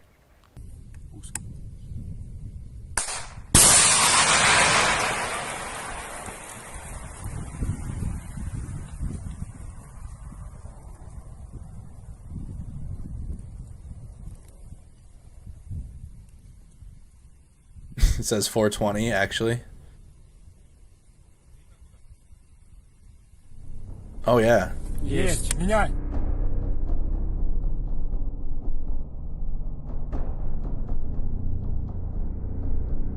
All right, Radio Free Europe about the Ukrainian Stugna P teams. We've been seeing so many. I'm not googling it. On the war footage breakdown, which I need to pull that back up. I don't know what happened to the Twitter. I'm gonna pull that back. I think listen, these streams are gonna go longer than 2 hours every time now because the map breakdown portion is just longer now. The map breakdown takes about an hour itself, and then we got like an hour and a half of video usually to go through. So I'm in for it. Y'all in for it? Every stream I've been doing lately has been like 2.5 hours long at least. I'm here. Hey, I used to do 6-7 hour long streams when we first started this thing. When we first started the invasion, some of them were like the top viewed one is 11 hours long. I was like that. We were like that over here. 11 hours straight. Oh yeah, we got lots of footage to go through. Look at that combat footage to go through. 21 hours ago, 24. Look, we'll start there. The UAV operators with that's the whoever stayed up through the stream last night. That's the lawnmower UAV. We'll get to that. So again, that was the video we just watched was made in Ukraine. Anti-tank missiles to take on Russian armored units. And of course, if you fall asleep or whatever, these streams are posted to the channel afterwards, so you can catch up. You know, I don't delete the streams. They're in a playlist. All of my Ukraine war coverage, real quick, I'll show y'all. Real quick, just a little Mercado Media commercial break showing my own channel because I don't have a sponsor. But if you want to watch all content here on Mercado Media, I got the upload section. The Ukraine War live coverage is all in a playlist. Look at the last night's stream, got 7,000 views. I'm telling you, they're DDoSing me and shit. I'm getting back up to where I was. I'm working my way back. We were getting I used to get 20,000, 30,000 views a stream. I have 1,100 people in here chilling. We're getting back up there. Shout out to everybody that tunes in. They're starting to hit me with some DDoSing and connection issues now. So, and then I got the Ukraine War video summary, nice and neat here. You can check the playlist out on the YouTube channel, as well as the Ukraine War video summary, just all nice and neat. Shout out to our mods that help make the thumbnail. Shout out to editor Larry that does an amazing job with the map edits here, but it's all nice and neat for y'all if you want more Ukraine War content beyond these live streams on the channel. And then of course you can scroll down and you'll see all my personal, I got it all nice and neat now, all my own reporting that I've done. Like, that's me. So I've done, you know, I do the shit too, or beyond my computer. But you can go check out all of that on the YouTube channel now. I got it all nice and neat. Let's continue. So this is going to be Ukraine unleashes a hurricane of rockets against Russian forces from Radio Free Europe.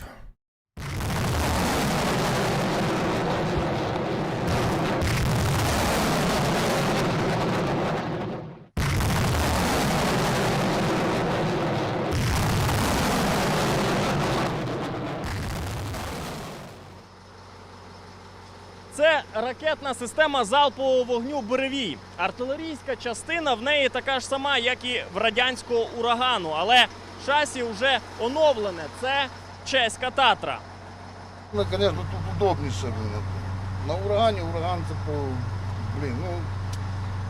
і управління. Валерій. Якби не то, якби не це. Тут управління легко йде, все, коробка автомат. I like that.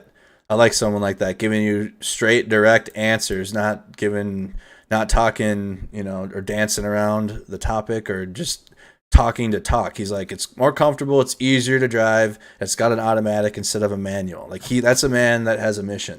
Якби не то, якби не це. Тут управління легко йде, все, коробка автомат. That's somebody that's focused.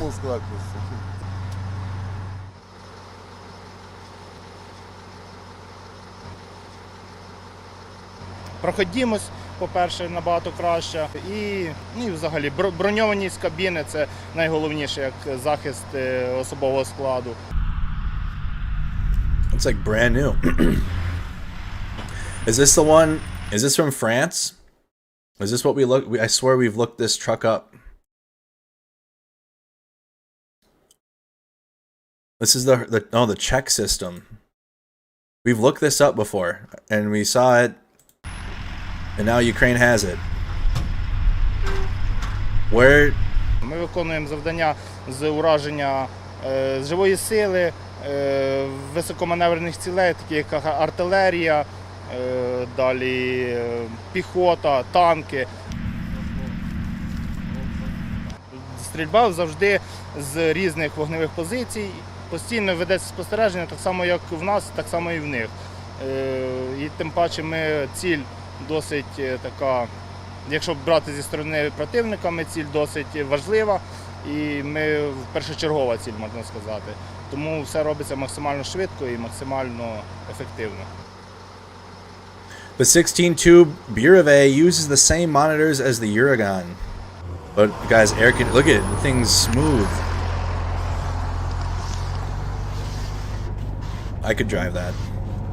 Looks the same as like an LHS. Oh wow, the controls are in the back.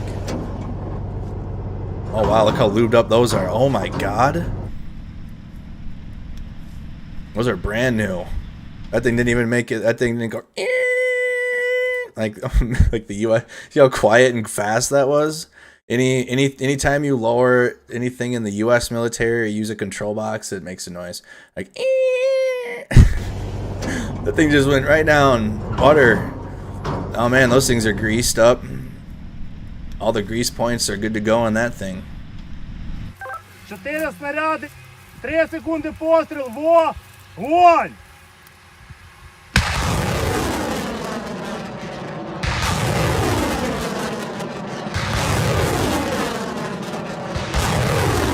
Wow. We literally we've seen this like a month ago or so. We watched there was like a rumbling of this system being sent to Ukraine, and every time that we get a report of a new system being sent into Ukraine or that's going, I look it up on YouTube and get the background of it. And this is one of the systems, and here it is now. The Burevy. How do you spell that again? B-U-R-E-V-I-Y. Well, they got trained on it pretty fast.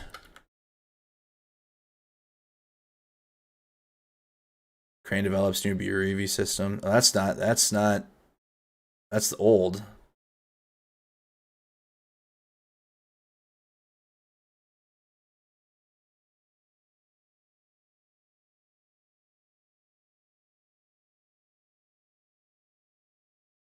I can't find the video I had of it now.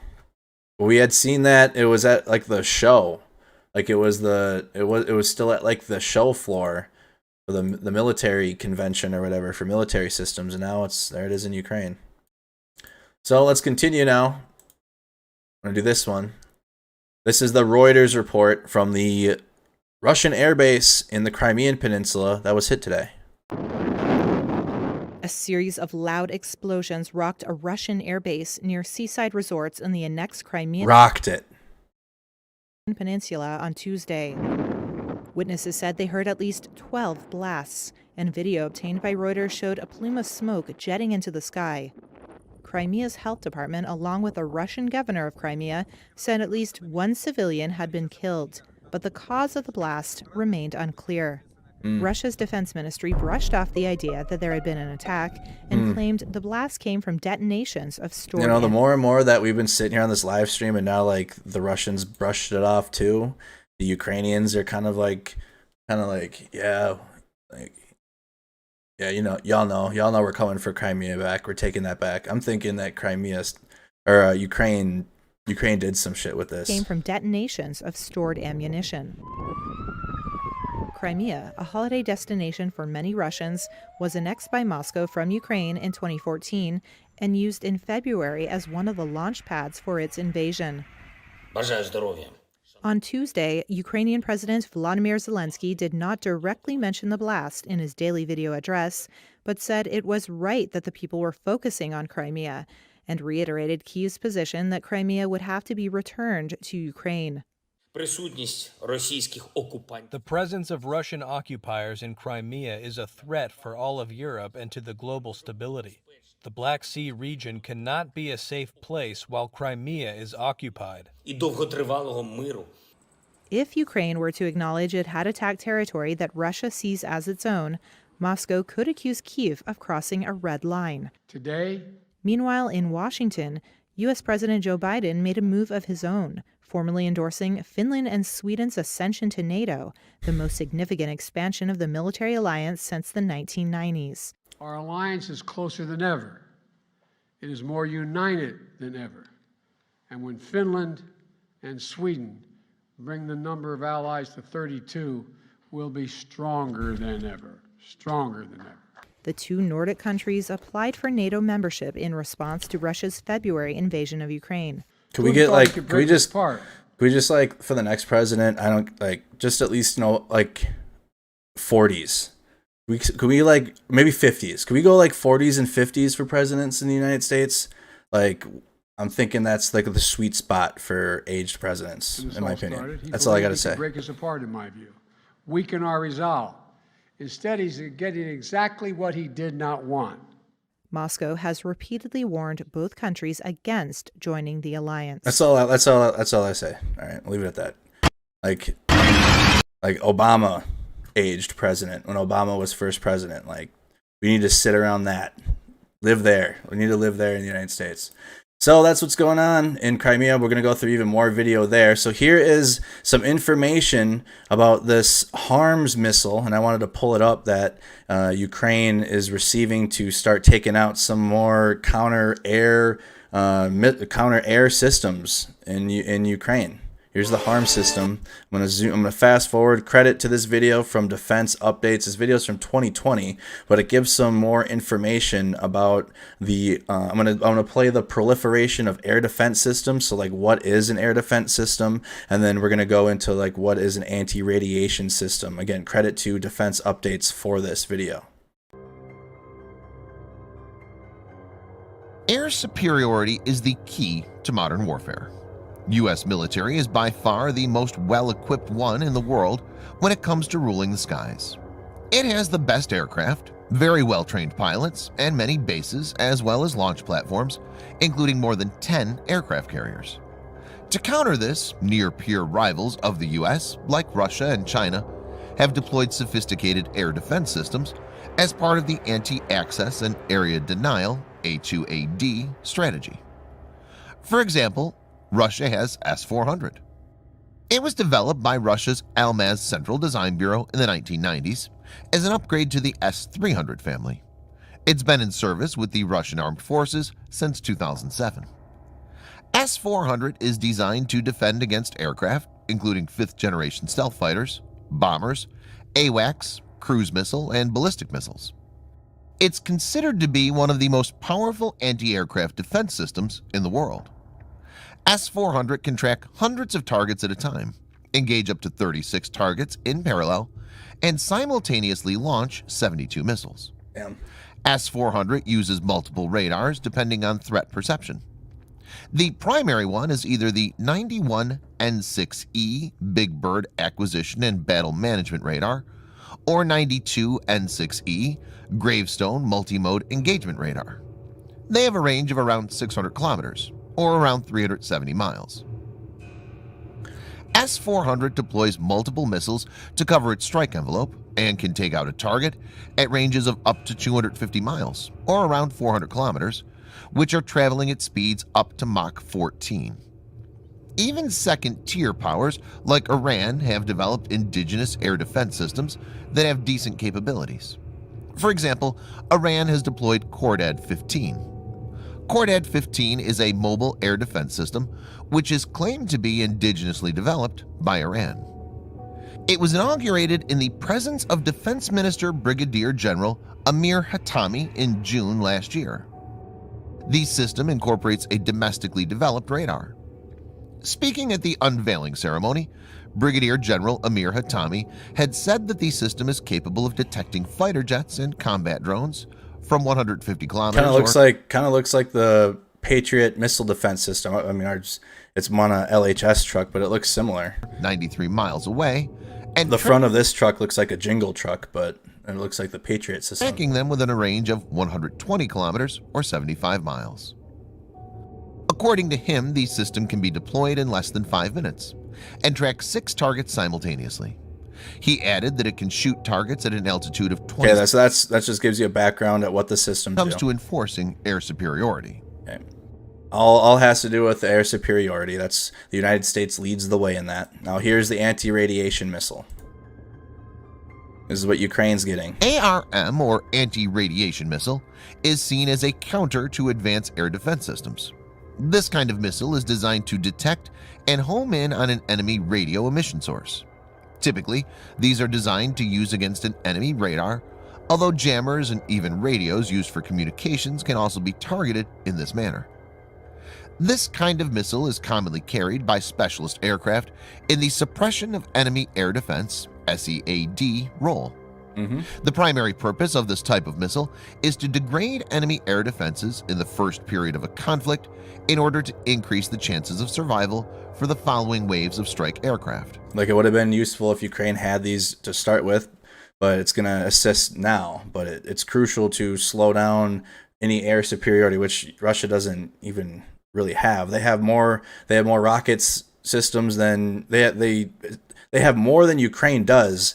They're running low on their reserves, and they're having to dig into stockpiles, into random parts in Russia to resupply.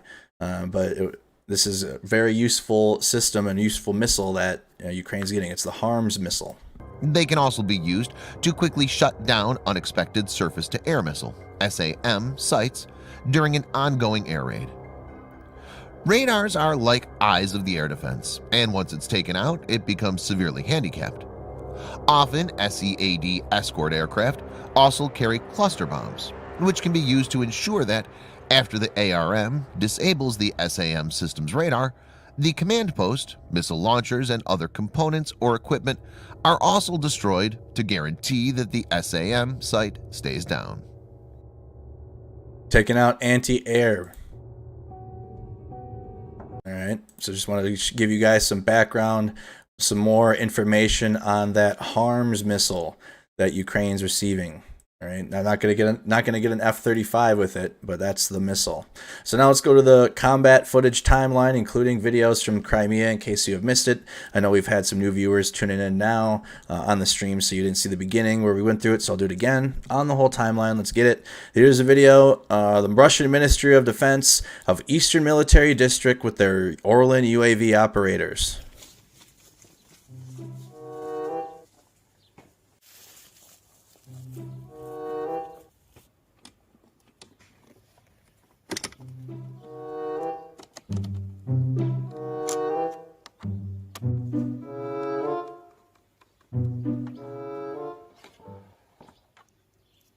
You can't duck it. Fuck it. Yep. Use the IKEA brand tools. Oh.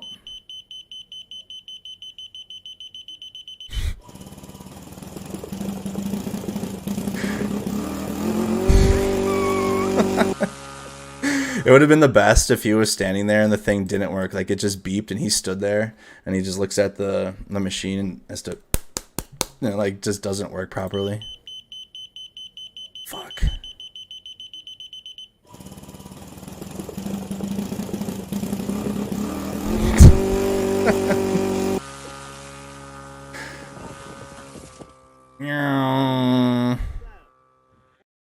Okay, there's their Orlan 10 UAV operators. Russian.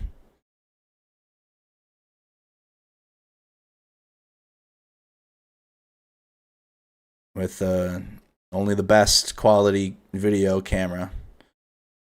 Can't even see much in there. All right, moving on from that. Major General Oleg Bragin, the head of the railway troops for the Central Military District, awarded soldiers for their actions in Ukraine.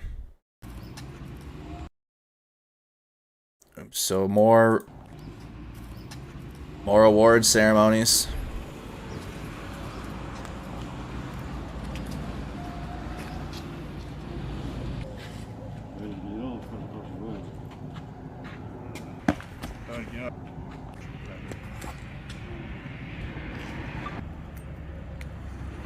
Поздравляю.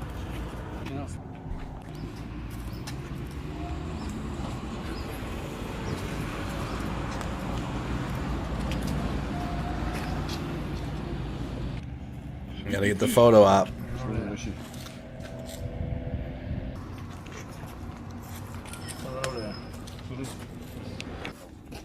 So Russian soldiers receiving awards. Вот oh, сегодняшняя награда, подтверждение, это не последняя награда. Look at who they got behind them there too. Look at this. Тому личному составу, который выполняет задачи специальной военной операции. Поэтому всех награжденных поздравляю, желаю крепкого здоровья, выполнения достойно установленные сроки и с хорошим качеством тех задач, которые ставятся перед нами. Ну и крепкого здоровья, чтобы все вернулись живыми, здоровыми. С праздником!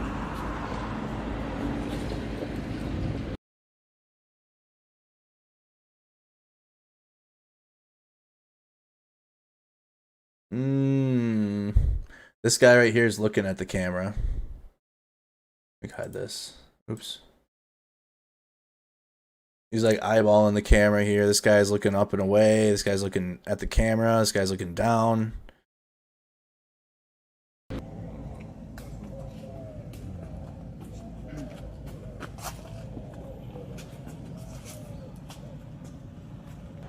Конечно же, всем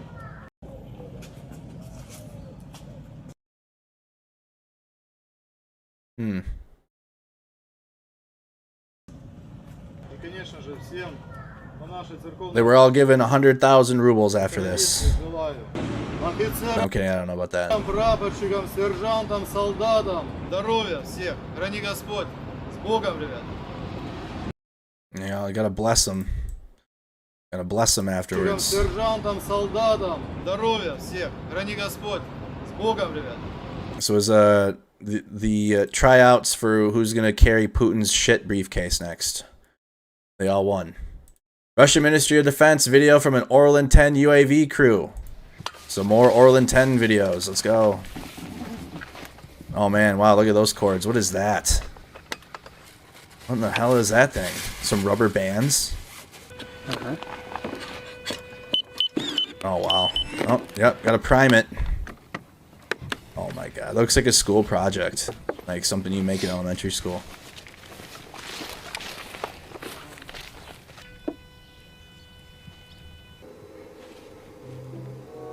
Сколько заправка? Полный. От винта. Wow.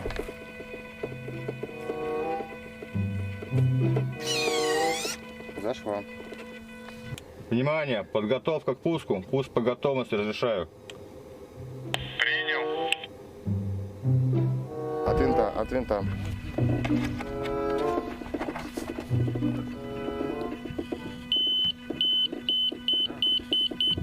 It is duct tape.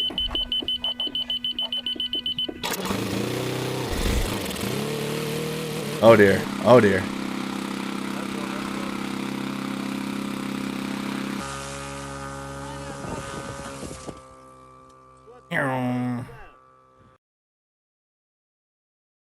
There it went.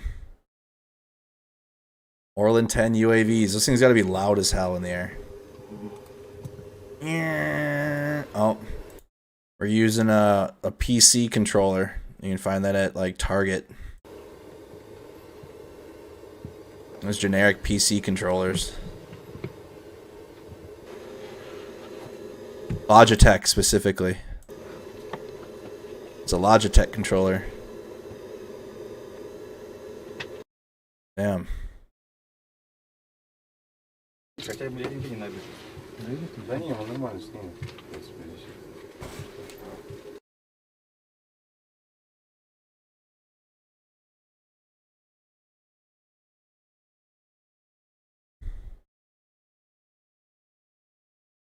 Special Military Operation Red Yawn.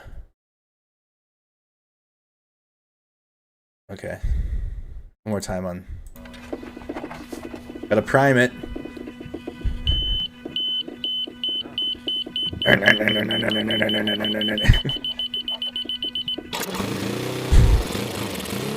Hey, that's sauce right there. That looks like it might not start. That's like a might have to give it a few more primes. That's sauce right there. Thing looks like it's gonna fall apart before it even takes off.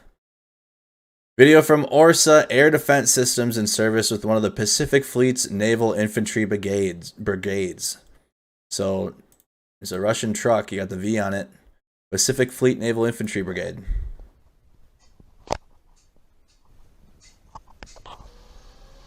Oh, you better not come out of the tree line.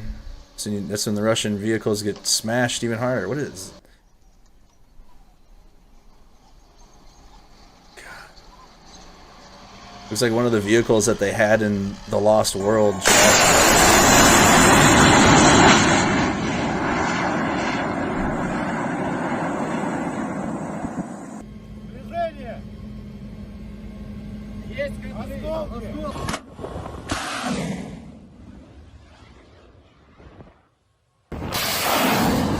Got the radar on it. Air defense vehicle. Air defense system.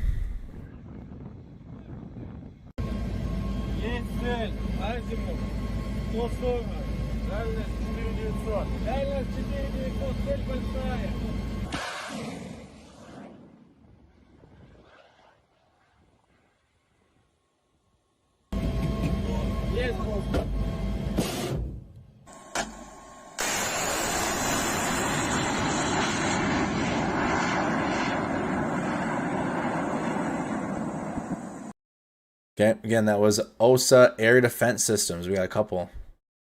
Video inside an OSA Air Defense System in service with the Pacific Fleet. More from that truck.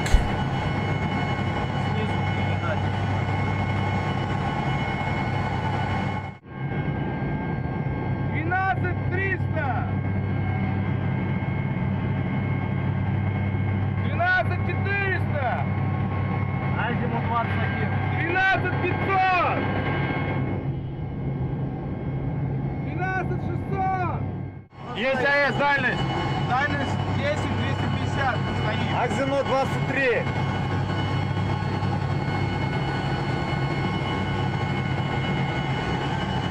10-300. Удаляется или приближается? Удаляется. Сука. 600. 10-500. Махну рукой, скажи, пусть ложатся. 10-400.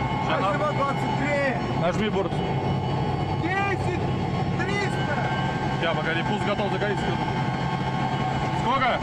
10-300. Ближе приходит. Стоит. 10-250. Пуск готов. На удаление. Пуск. Ответ есть? Есть ответ ракеты. Что там загорелось? Узкий луч, заебись. Охуенно. 10-400. So that's the video inside of one of those OSA air defense systems from the Pacific Fleet. Harms right now. So that's like an example of what those HARMS missiles that we just went through in the YouTube video, where he was explaining like Iran's, capabilities and just talking about air defense. And then we went into, this is like an example of what those HARMS missiles are going to be used to intercept or strike one of those systems. Video from more than a week ago of Russian equipment being moved via rail, including a BMP-2, a BMP-1AM, a Basmaran, a Brem-1, a T-72B3, a T-80BV tank, 2 R-16605 RTEC communications vehicles, an R-149MA-1 command vehicle, a Linsen ambulance, a BRDM-2 chassis variant, etc. Very hard to see, so potato quality, just explaining what you're seeing on the railhead. Explaining, here's the video. All the equipment being sent into Russia. We have 420 viewers again. Hit that like button too if y'all could. We have 318 likes. 420 viewers. 420. Like the video. Make sure you're subscribed. Shout out to Tom Summers for subscribing to the channel. Thank you, Tom.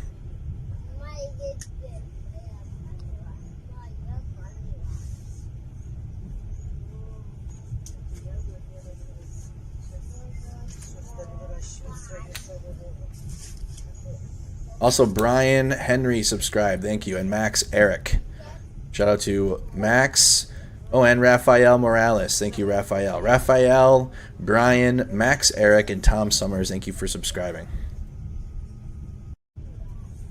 Okay, so those are the vehicles that we're seeing on the railhead. Let's continue. A captured Russian BMP-1AM Basmurnan of Ukraine's 14th Mechanized Brigade.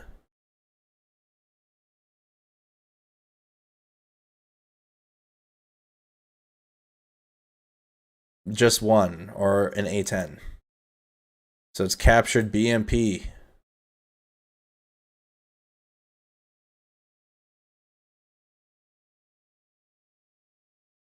A Ukrainian Oplot tank in service with Ukraine's 3rd Tank Brigade. An Oplot tank in service for Ukraine. Also, vote in our poll too if you haven't. Photos of crowd-funded DJI Mavic 2 UAV and Garmin's for Russian units.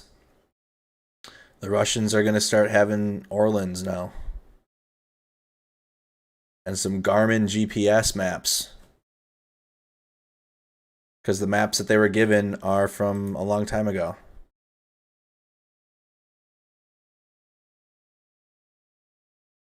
You got video of a Russian T-72 B3M tank in service with the DNR. That's the Donetsk People's Republic in the east.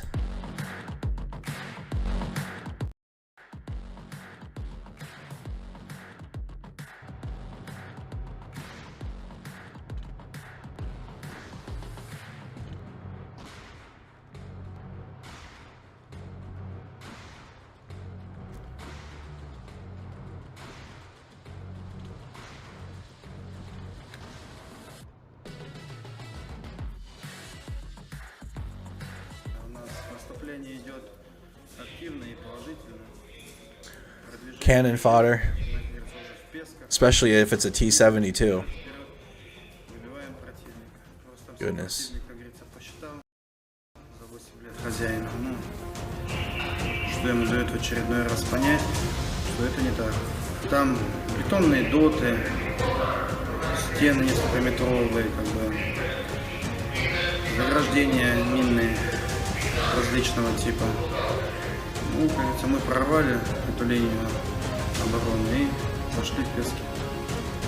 У противника как бы с каждым днем от нашего наступления моральный дух падать начинает. Потому что даже заметно по их противостоянию, по их состоянию. И как бы, я так думаю, еще какое-то время небольшое. This guy had like a shot or two before he did this interview? Как говорится, должно волшебство случиться. Работаем, получается, настроение отлично. Вернулись на родную землю. Наше направление как бы. Работать охота, личный состав готов к всему. Работаем, продвигаемся. Противник не так сильно хорошо отвечает, как раньше. Уже поникшие, мне кажется. Не готовы к встрече с нами. Медленно мы идем вперед, без потерь, самое главное. И проходим вперед. Or are they huffing that exhaust? Is that what's going on? Потери, самое главное. И проходим вперед. Потихонечку. Доты, все, свалим, нет, проходим, противник отступает. Техника вывозит на ура. Вытягивает. Она сама уже хочет зайти, увидеть новые вершины, так сказать. Так что все четко, работает. Well, looks like the face of someone that is, yeah, there you go. Put the smile away. Let's get the real face. Yeah, Russia. There it is. Video of DNR tanks firing on Ukrainian positions at long range with the aid of UAVs. So here's more from the Donetsk People's Republic. Oops, let me turn that down some.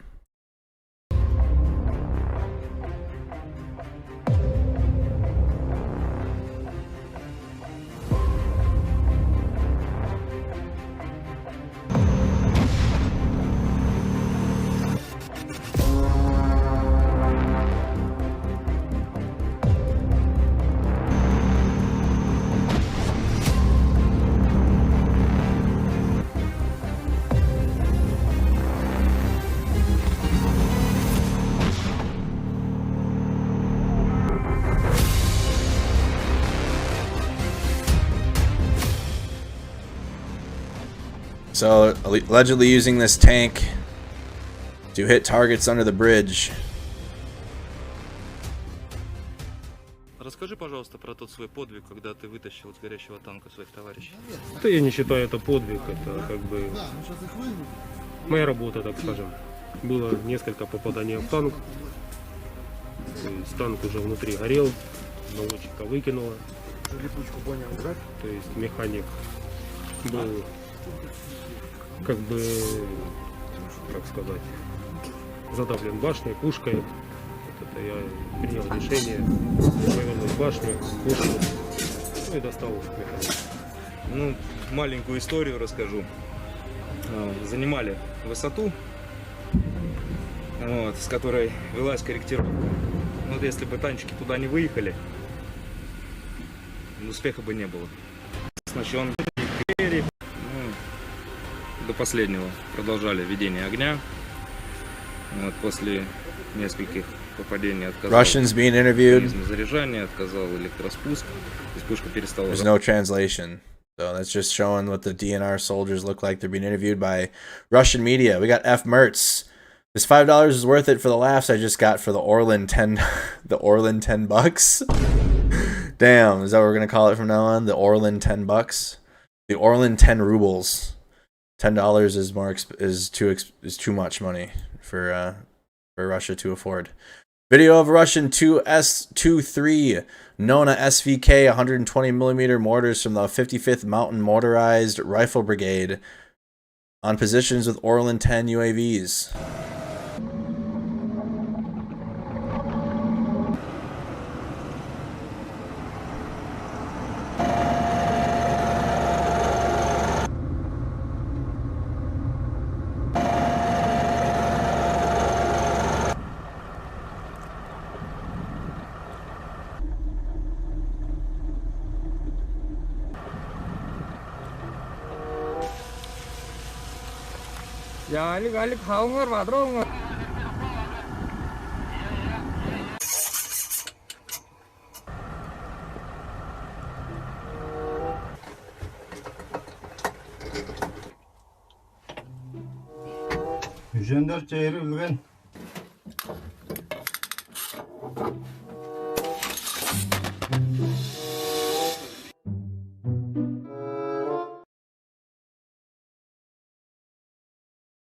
And there's the targets being hit.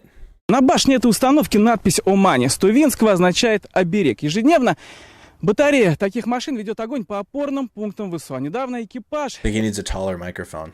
этой самоходки уничтожил артиллерийскую бригаду противника, среди которых были пушки американского производства. Мы в основном работаем по известным целям и работаем по уничтожению живой силы противника. Танки, бронированные цели, БМП, минометные расчеты. Техника маневренная, может быстро занять огневую позицию и быстро же отступить от огневой позиции, пока противник не нанес нам огневое поражение. Okay, he wants to look, I washed for supper. I don't know.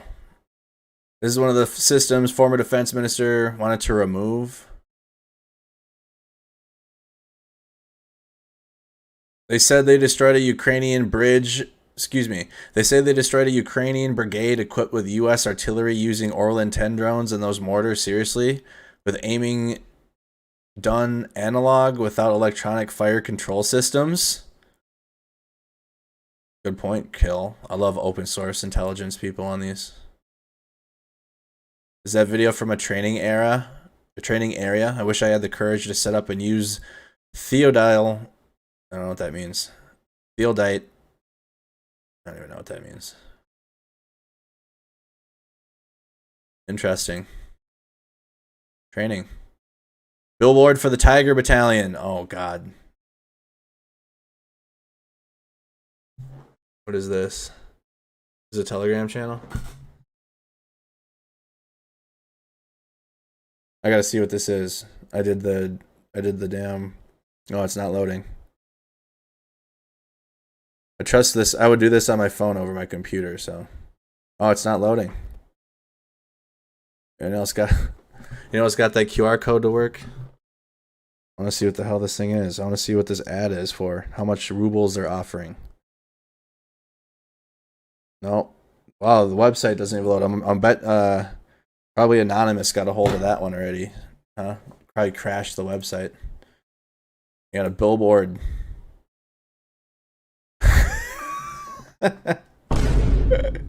Comments are good. Comments are good tonight. I was told there have been recently renamed to the Loser Battalion. The LOSR Battalion. Oh, geez. This is that Tiger Bomb Battalion, y'all. Who's been tuned into Mercado Media since at least the early July. Remember Barry's in the chat for this one. This is that Tiger Bomb Battalion. Let's go. Let's revisit.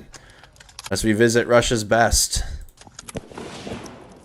You got a new update on it. Oh my goodness. The Tiger Bomb Battalion. They're back. Got a whole billboard now.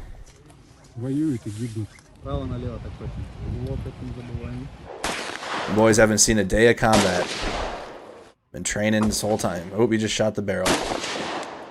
Oh man. Oh my goodness. Oh wow.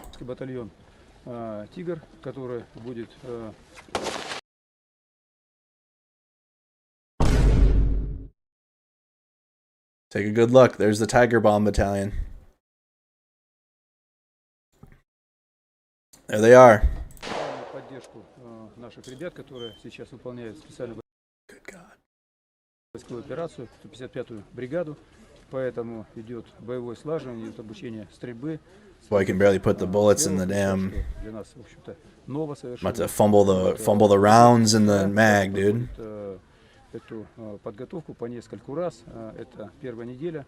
в целом в течение 30 дней здесь будут отрабатываться различные They're not the tip of the spear.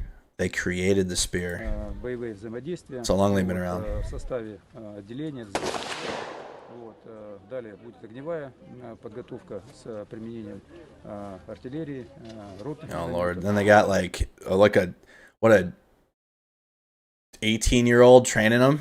Чтобы уже Look at that! Look at what is that? Wearing rain boots? Those aren't even combat boots. Those are rain boots. I didn't even notice that last time. What are those? What the fuck is that? What are those? Those aren't even combat boots. Those are straight up rain boots.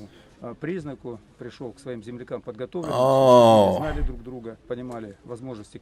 Gear like hardly matches. Физиологически. Whoa, hold on. Whoa, those aren't even, so they just got like, those aren't even, wow. Those are like safety goggles that you get, like 3M safety goggles. Those aren't military, the ones we get. Oh yeah, that guy's out there in his hunting bucket hat out there, firing a PKM, dude. Out there in his bucket hat that's not even military, camouflage bucket hat. That's his hunting hat, boy. Alright, there's more. Cannon fodder instantly. There's new. There's the photo, clear photo of him. Oh boy. And there's there they are loading rounds in the belt. Damn, you got an individual. Wow. Here's another update from the 21st. Another video of members of the volunteer Tiger Battalion going through training. Oh, jeez, dude. What the... Oh my God. Позитивный настрой, несмотря на погоду. Всех этих людей объединяет одно – желание защищать семью и родину. Они сейчас только на первом этапе военной подготовки. Вспоминают, как пользоваться автоматами. Некоторые когда-то держали в руках оружие, но не все. И несмотря на отсутствие боевого опыта, все равно готовы ко всему. Мы выросли в Советском Союзе, у нас воспитание другое. И нехорошо, когда дети... Вместо того, чтобы oh man, that guy could barely hold up the AK he's got. Детскими играми, жить счастливой жизнью. Они рассказывают взрослым, как прятаться от бомбежки, какой боеприпас летит. Это неправильно. После подписания договора с ДСАФ на полигоне морской пехоты Тихоокеанского флота He's about to fall over right there. He just this boy almost fell down. В полигоне морской пехоты Тихоокеанского флота проходит 2 этапа обучения в течение месяца. Инструкторы ДСАФ принимают добровольцев, See that recoil right there? оформляют их, готовят к занятиям. Здесь будущие солдаты занимаются одиночной подготовкой, а потом на другой полигон. Oh my God. Look at this one. This up here. Oh man, I wish I had a right. Oh, I don't have any. I don't have a fire. I'd probably get banned if I pulled up firearm. Look at this one in the back.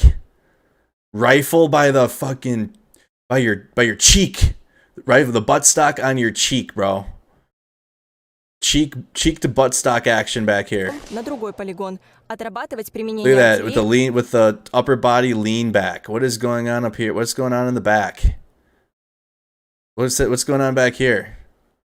Buttstock on your left cheekbone, dude.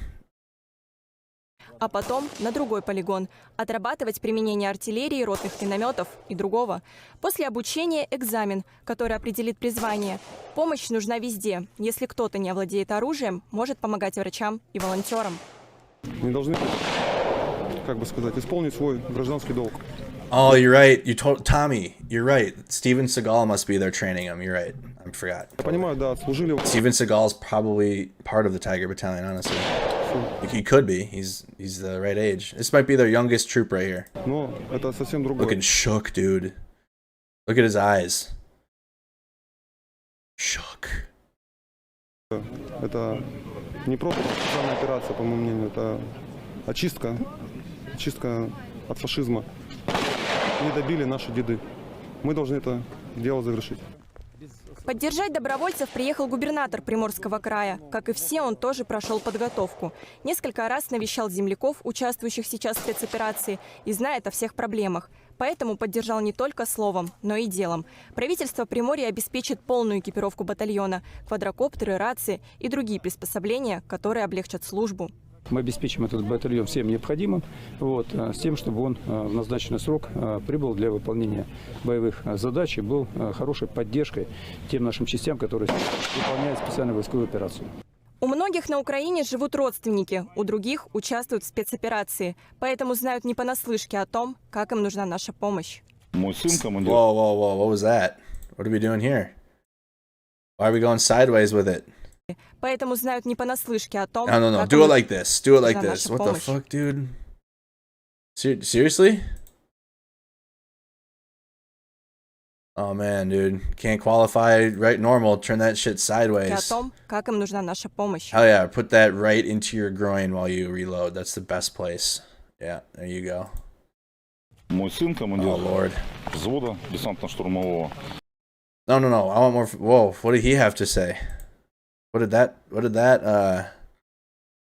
troop have to say right there? В течение месяца инструкторы Haba the Jut. Взвода десантно-штурмового.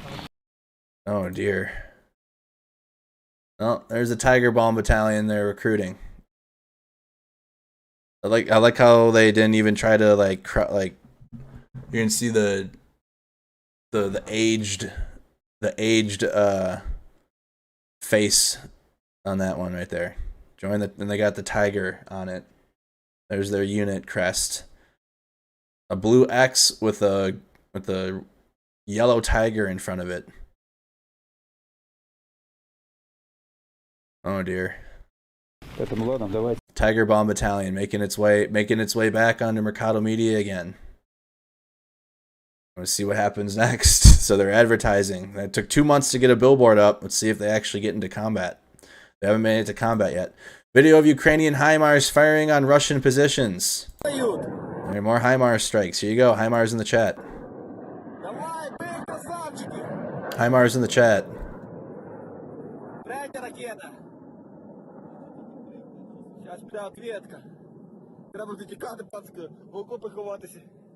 They're offering like one-time $100 payments basically to join and go get killed. Then that's not even guaranteed because there's already been mothers and wives of Russian troops that have spoke out saying that they haven't received any payments. You ain't getting anything.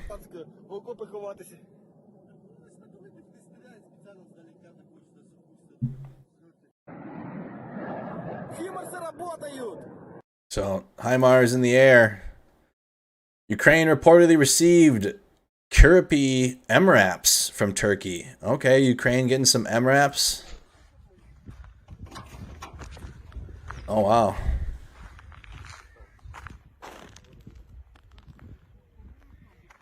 Russia's got to be so salty at Turkey right now. Russia's like, when is it our turn?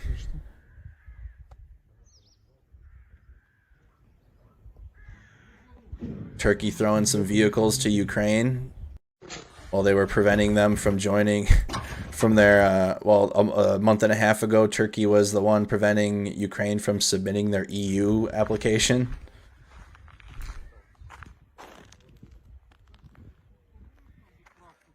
They got Crow systems on there too. Yeah, I was just about to say that, Jay.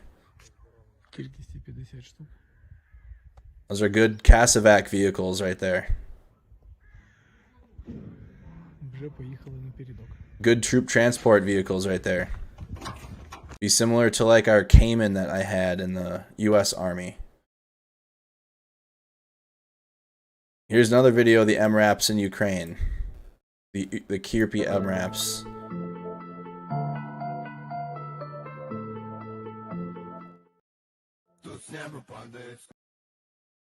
There they are on the road.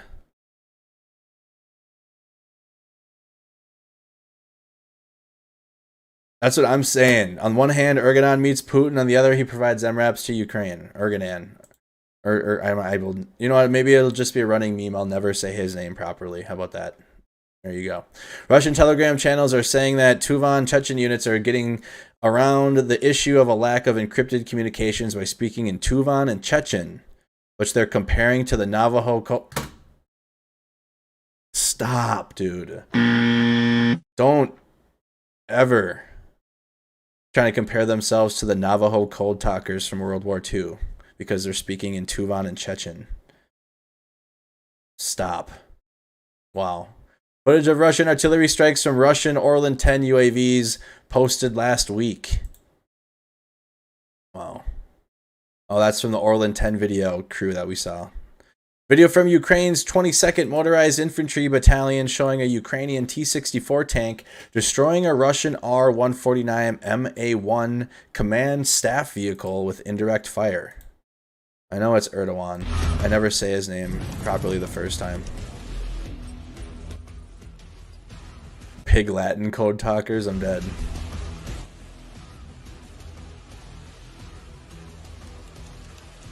How about I just say his name wrong every time instead?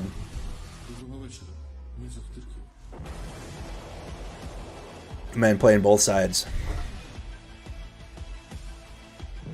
There's always somebody in every conflict in life, though, that plays sides.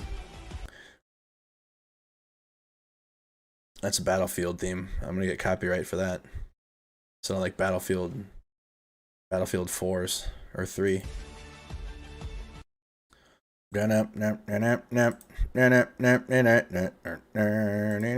Video of Ukrainian UAV dropping munitions on a Russian BMP-3. So you got Ukrainian UAV dropping on a BMP. There it is. That's how they attach the munitions onto their UAV. Drop. Looks like it's already been evacuated, though, or the tank's been left at that point. The hatches are open. I bet you as soon as it got hit by one of them, the crew bailed. They just left the tank there.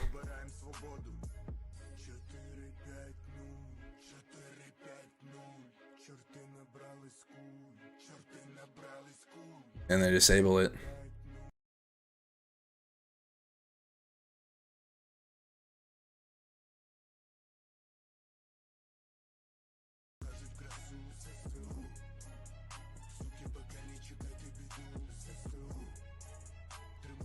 And they kept dropping it on that. Fully disable. Full disable. Hey, good night, Charlie. Apparently my streams are going 3 hours now, so. And I was at a connection issue that damn near pushed my stream back an hour. 45 minutes later than usual tonight, so I do apologize, everyone. I couldn't. I tried to go live 2-3 times. On the third time, we got it to go tonight, but it wasn't going for me. Video of a Russian tank and BMPs targeted by Ukrainian artillery in Donetsk Oblast.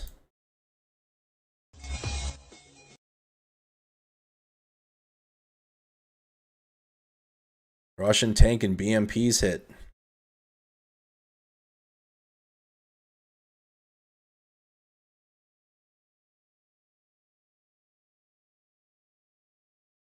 Yeah, I had 2 failed attempts before this one to go live.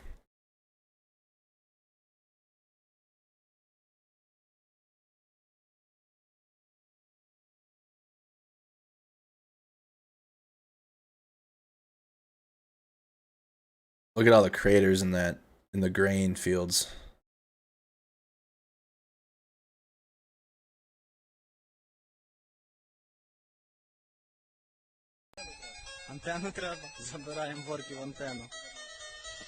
There's all the equipment and the tanks and vehicles afterwards. You got alright, so okay, now let's go down the let's just go to the latest video so I don't have to do this again. Go through the videos from the airstrike in Crimea now. There's so many. Let me get to the newest one. And then I'll scroll back up again. Okay, we'll start. Here's a photo of it. There's a photo of the strike in Crimea. or I shouldn't say if it was, it's explosions. It's been unconfirmed, that unconfirmed strike. It's just the guesses right now. Footage. Okay, let's start here then. Footage reportedly showing a Russian aircraft taking off from the Saki Airbase after the explosion. There's the aircraft taking off.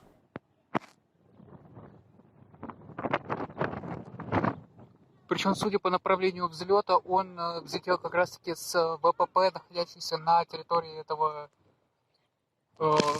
аэропорта. From the airport. From the Saki airport. Here's another video showing 2 simultaneous explosions at Saki Airbase and a third later in the video. 2 at the same time and a third one later. Those happen at the exact same time right there.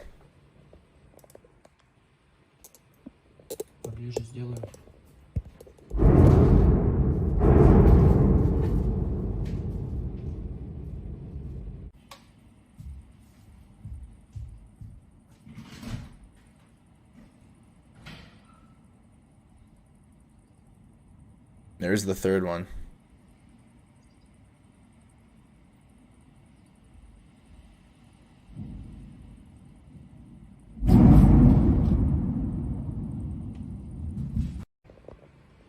Okay, continuing on. There's more. There's more video than that. Here's a video of the explosion. This is all in Crimea. Oh wow. That's a loud one there. Caused the vehicles to stop. Reminding everyone that's comfortable in Crimea what the hell's going on.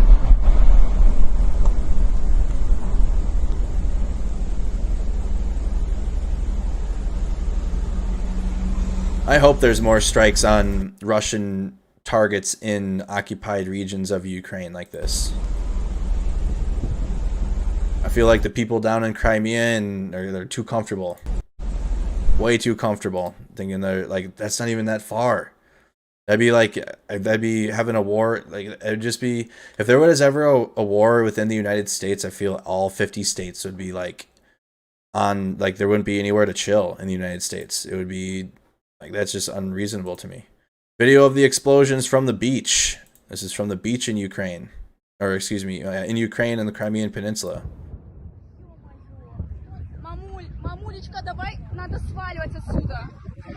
We also realize a lot of these people in the Crimean Peninsula too are receiving Russian-only information. Тихо, тихо. И потому что надо ехать. Нет, это уже какой-то трэш.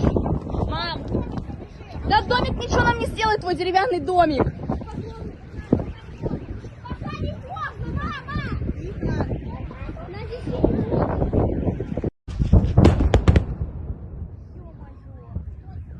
Мамулечка, давай, надо сваливать отсюда.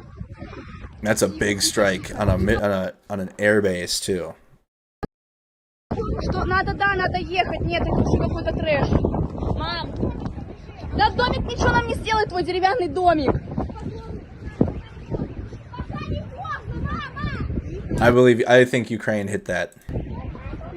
I voted on the poll that the Ukraine striked it. But based upon our poll right now, 54% think that with me, so over half. And 29% are unsure, and 17% believe the Russian narrative that it was a oopsie. Because that is the Russian narrative that it was an accident. Boy, they've had lots of big accidents lately. Here's some more. Video of the explosions at Saki Airbase. Yeah, chilling at the beach while you had a war happening directly north of you. Like the counterattacks, and like it's not that far. Pull it up one more time. They're really like, this is just ridiculous. How far is that? So let's go to the front line in Kherson. One more time on this. So here's where the airbase is. Zoom in down here. Here's the airbase in Novo. Right, just click there because that's what was hit. Go to the front line. 215 kilometers. Do this quick for our American audience like me, because we're in the metric system. Like idiots. 215. So that's 133 miles from the front lines of the war, the closest front lines in Ukraine to like the front. 133 miles. That's it. And they're over there. They're in a beach chilling down there. That just shows you the information from in the Crimean Peninsula is 100% Kremlin state-sponsored media, Russian-only information. They'd be out there chilling on the beach.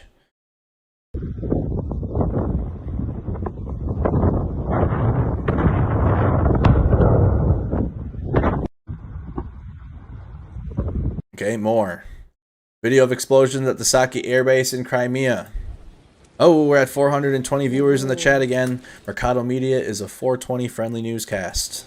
Also, shout out to all of the sober and those that are in recovery in the chat as well. We have an awesome sober community too in the chat.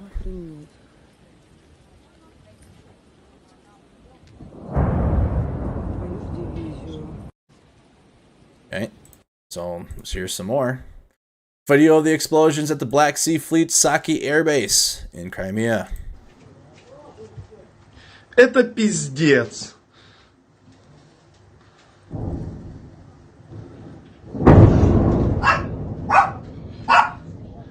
В рот мне...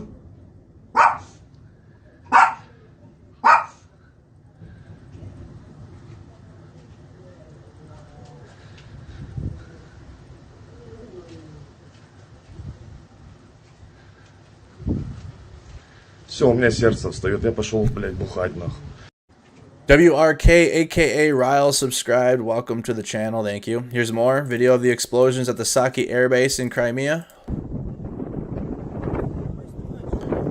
Okay, so this was the biggest event that happened today in Ukraine. So that's why we're touching on it a few times in this stream. Ukraine is losing. Ukraine has lost 10 kilometers in the last 3 months in the east. Are we doing this for O's? Ukraine. I do measurements. Rewatch the stream. You can see it. Are they? As of late, Ukraine's been taking more. You've been liberating more villages and cities than Russia's been taking. So, and that's fact. Inarguable fact.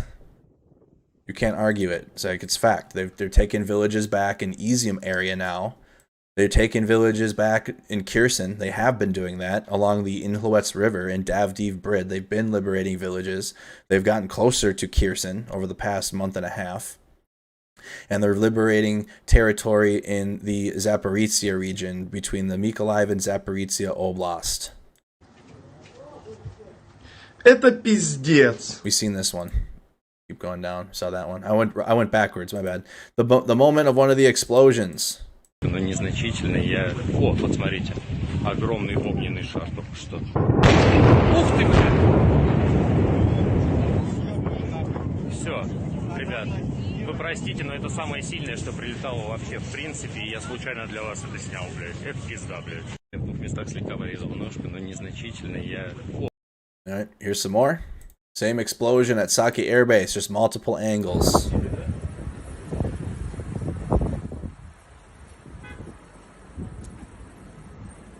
Yeah, I'm thinking that too, Sinan. I said early on, or a month ago now, or yeah, it has to be a month ago. I definitely said it in July. You can go back and find what stream I said it. That Kherson would be liberated. I wasn't confident about, I'm not confident about any of the other cities right now, at least this year. At this point in this phase of the war, something significant would have to change. Like the fact that Ukraine had got HIMARS systems this summer is huge, and that was game changing. But I'm starting to add Izium to the list of cities I feel that Ukraine will liberate, because the counteroffensives are increasing there, just like they are in Kherson. Here's more from that explosion. They're like the Ukrainian military is almost encircling Izium right now, or they're trying to. Okay, that's from the beach. Footage from the vicinity of the Saki Airbase. Here's more.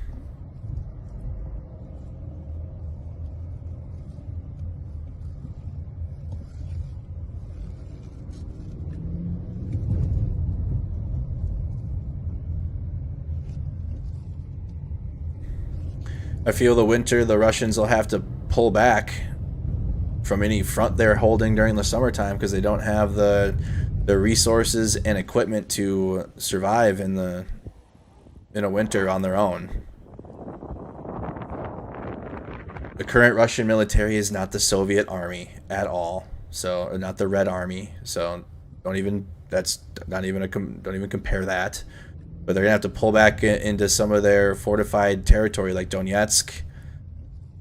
They're not going to be able to be out as far as they are because they don't have the tools to survive in the winter out there. Their military is terrible. They don't even have skill to do basic soldiering in the summertime.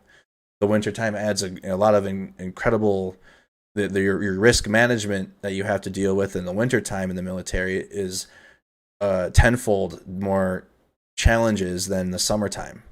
Like, I had lived in Alaska. I had to go to cold weather training. I had to survive outside, dig my own little hole, and sleep in my sleeping bag naked, because if you sleep in your sleeping bag naked, and this might be TMI, but I don't care. If you sleep naked, that your body heat gets into the sleeping bag more. So, like, you kind of sweat in a sense. And then you leave all your clothes in the sleeping bag with you. You sleep with all your boots and everything in the bottom, so that way your uniform and your boots and everything are warm. You sleep with it in the sleeping bag with you. You have to. That's how you survive. They don't have shit like that. They don't even know how to do that. They don't even know how to do that, dude.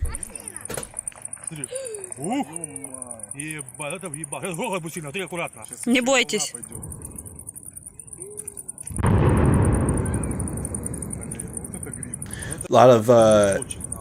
A lot of Кошмар, ужас. trench warfare too. It's gonna go back into. They're gonna be dug into the trenches. Going to be a lot of less being out in the open and more in firing from trench positions. World War I's a good blueprint, except for it's like modern warfare and World War I combined. So, but in the wintertime, it'll go back to that, like shots from the trench system. It's going to be a place where you can stay warm. I'm sure they'll get like space heaters, because we're in advance now. We're in the modern time, so there's like space heaters. There's ways they can charge electronics out there. Clearly, wintertime is going to make it difficult for that battery time to last longer, but they're still capable of having technology out there. So, dug into those trenches, they could have space heaters in there to stay warm. I'm sure they'll use those. They're going to be. They're gonna definitely peel back from doing extra things in the wide open like they have been. You're not gonna, and if you see a tank go into an open field in the wintertime, that's an even brighter target than during the summertime. At least the summertime you have the foliage and the ground around it to match kind of like the color of the vehicle. In the wintertime, it's white everywhere. You're gonna see that vehicle from a mile away with your own eyes. Here's more.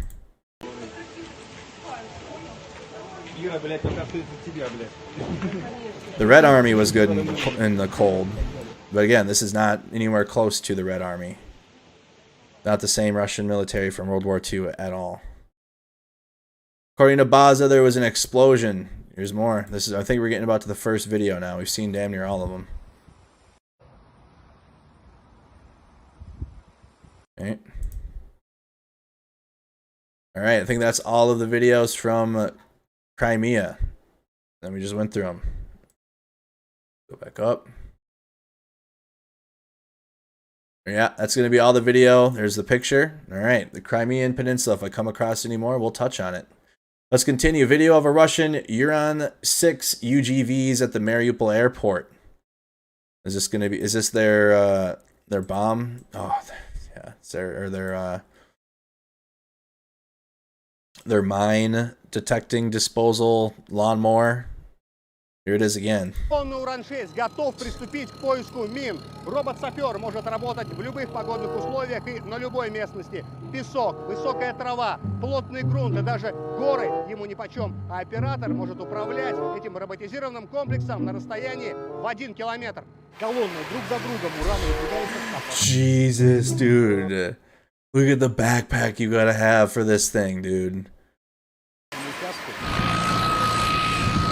Ураны оснащены катковым, бойковым и фрезерным тралами. Out there mowing the grass. Продавливает, перемалывает и разрезает как масло самый твердый грунт. На пути могут встретиться различные виды боеприпасов, от неразорвавшихся гранат до противопехотных мин.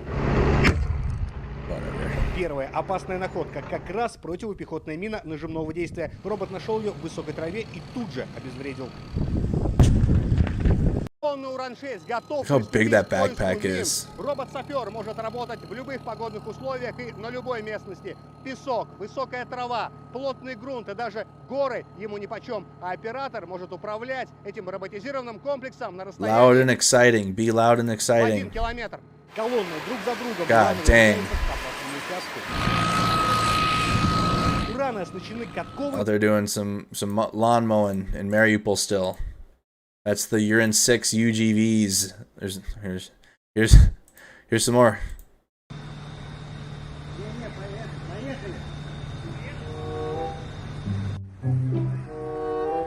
Вот ребята сейчас проводят разминирование. Лепестков здесь огромное количество, поэтому надо наступать. Facts. I know, I'm showing that this is the same timeline. So if you missed this video, аккуратно, смотря куда ты наступаешь. this is all in Mariupol. Вот, сейчас скидывают лепестки сверху с торговых точек. И потом вот эта вот машина будет, собственно, их уничтожать. Количество, которое мне сегодня назвали, меня, конечно, поразило. Больше 1000 лепестков раскидано по городу Донецку. Это 1000, которые нашли уже. It exists to roll over mines, literally. That's a mine roller on the front. So we have MRAPs that do this, like with mine rollers that's like have like a hook arm, like a arm on the front, and it's like way in front of the truck, and you use that. This is apparently mobily operated with that giant backpack.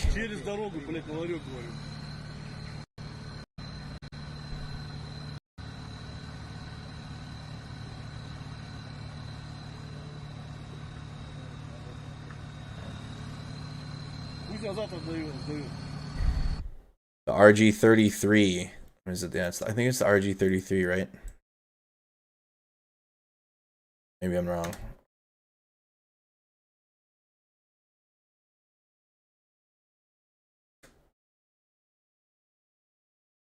There it is. Oh, that's a Mastiff fitted with one. Yeah. Mine-resistant ambush protected vehicle. Come on now. And you have a mine roller on the front of it. That's what we have. Then they got a mobile lawnmower looking thing. There's their team. So you've seen it being unloaded. So they're training on them, it looks like, to start demining in Mariupol. Okay. So that's the Urine 6. Russia delivered additional aircraft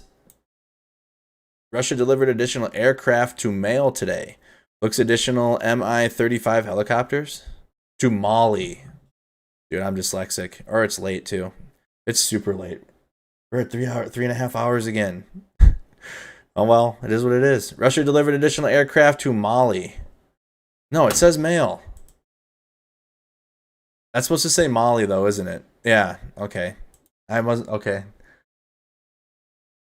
Whatever. It's late. It's fine.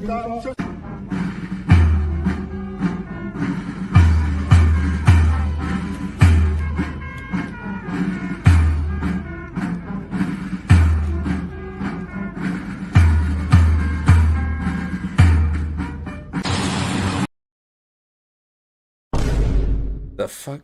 What kind of sad drilling ceremony was that? Monsieur le président de la transition, chef de l'État, chef...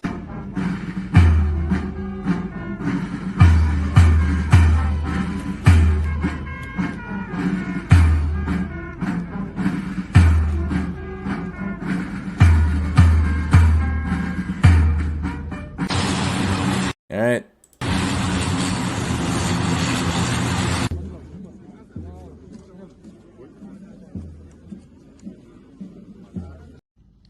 Okay, so Russia delivering Mi-35M helicopters to Mali. Here's another video of the explosion at Saki Airbase. Did you ever get to see footage of the Wagner guys filling mass graves? I have not seen that, Ozzy. Go to the Discord server for that.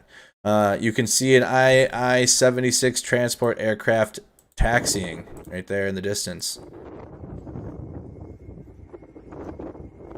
Just missed.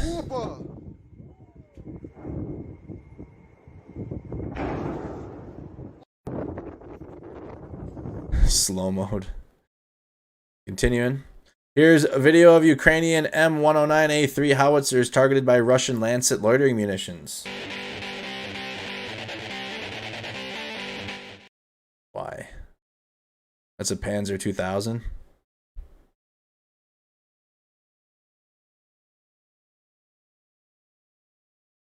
So a Russian Lancet loitering munition hitting it.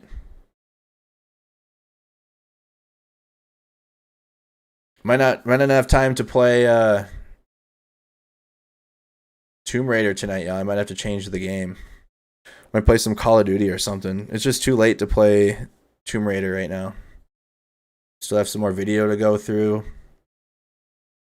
And a lot of people that tune in are going to be sleeping. Might have to play a different game tonight. Those that are going to be tuning in to Snack Squad. The Snack Squad stream. You can see a vehicle get hit there in the lower left. Okay. Aerodzvika video of a UAV dropping ammunition on a Russian vehicle. Yeah, I seen it. It wasn't a Panzer 2000 M109. I seen that. Thank you, F Mertz.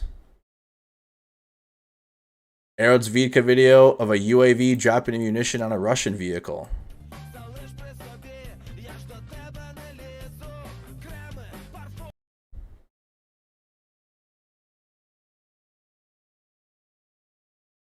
Videos are hard to see.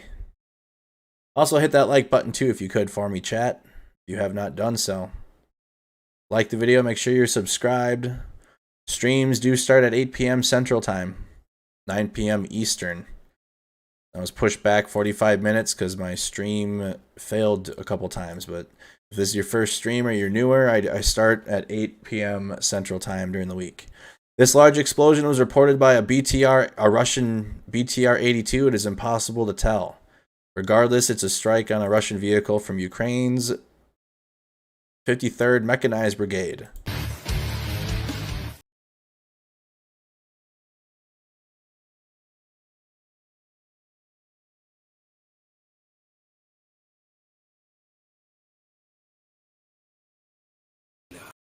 Music.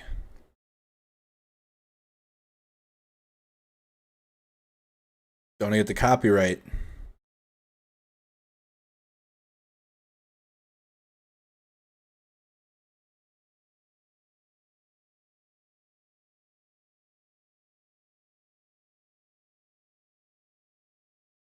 Big explosion of a Russian vehicle there. BTR-82.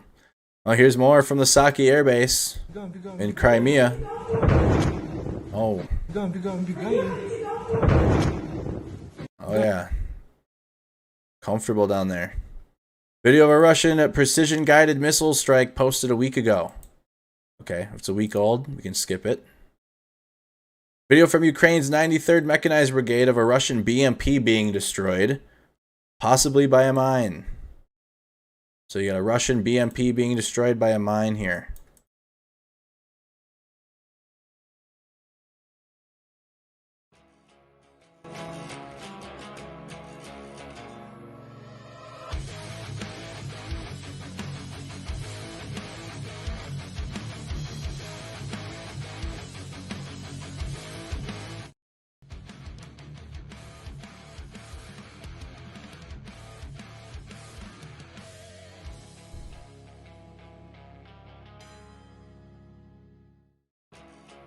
Trying to see it hit by the mine.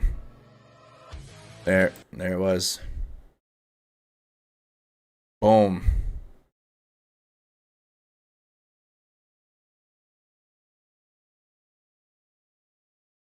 Look at them all. Just jump out. Jump out and run away.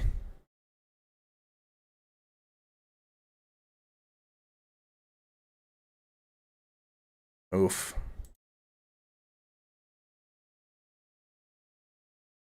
No, that's old. Here's video from a destroyed Russian Su-24 aircraft at the Saki Airbase. So this was at the base at the Crimean Peninsula. Keep in mind, Russia said that no equipment was damaged, but clearly we can see here that it was.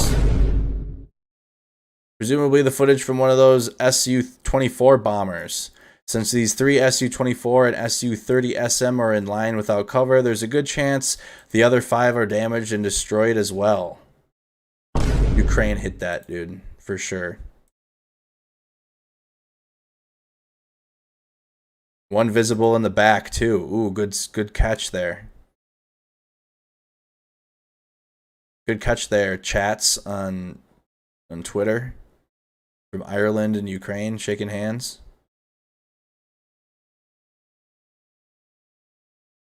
The back of the video.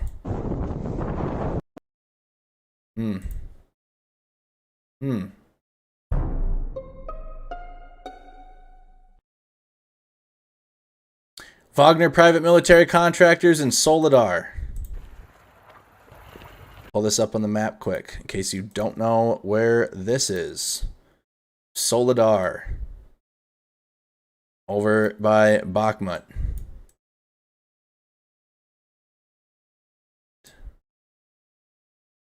Yeah, okay, I'm right. Just northeast of Bakhmut here. So Bakhmut is in Ukrainian control. Oops. Here's Bakhmut. Here's the town of Soledar that's still in Ukrainian control. So this is going to be the Wagner private military contractors, which makes sense that they're here because they did take the city of Popasna. So this is the advancing direction of Wagner group here through Soledar. They don't have Soledar captured. This is just their advancing directions.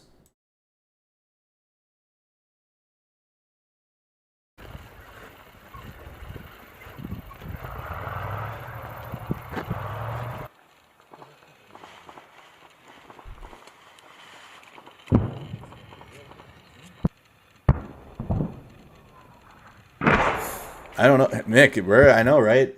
My streams have been longer lately. I hope you guys don't mind. It's because my map updates are a little bit longer. Plus today there was just, I think today's a longer too because of all the footage from Crimea.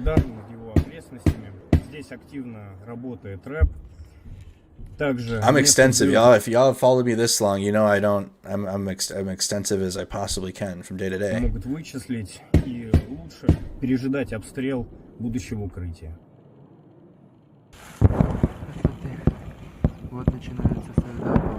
Also, again, shout out editor Larry. The map video's been posted to the drive. Shout out editor Larry.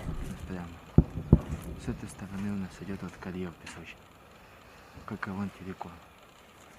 Уже на 3-й улице по-нормальному наша. Завод уже начали потихоньку зачищать. Сейчас наши еще танчики оживут.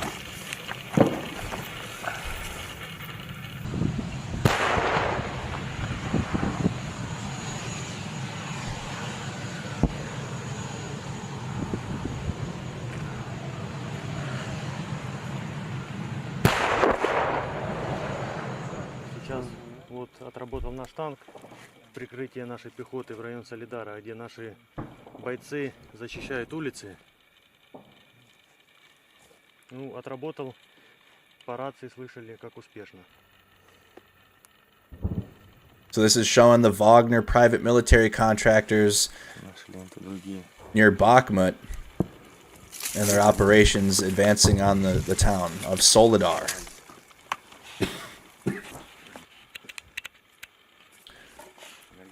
Seems like this contract unit's the only unit capable of operations in the region. Bought and paid for.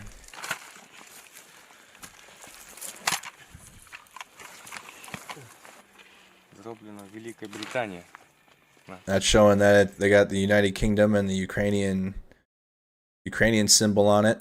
So that's a Ukrainian position there. Could be, right? Or it could be just they held on to that and put it up to the video. One or the other. But the truth of the matter is the Wagner private military contractors are in that area and they have been advancing on. Doesn't mean they've taken Soledar, and even just reflective on our map, they don't have it.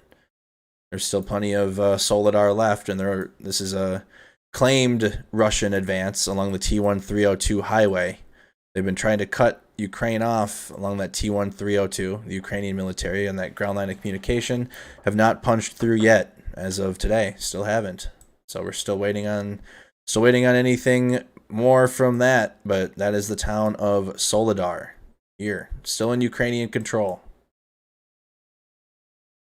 Right there, just to the northeast of the town of Bakhmut. Let's continue.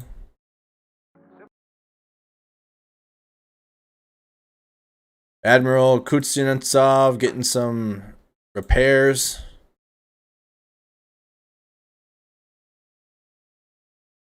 This almost became the Moskva 2.0. It's in the dry dock now.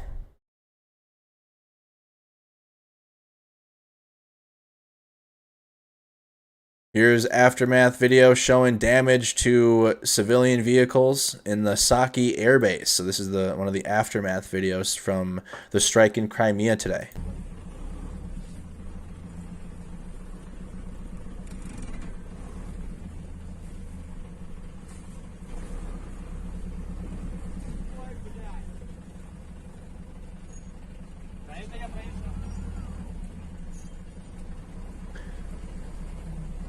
I'm gonna create a Telegram channel, Sweet Cheeks. I ironically asked the stream at the beginning if y'all are interested in a Mercado Media Telegram channel, so I'm gonna create one.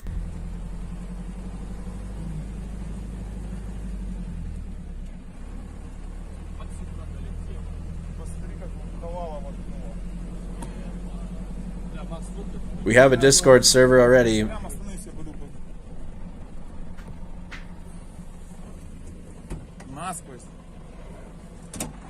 So there's aftermath of the strikes, and this shows a piece of shrapnel, a long piece. I don't even know what that would be. That goes right through the car. I don't even know what that's of. Some steel long piece of helicopter. I don't know. Some long piece of steel here went right through the car.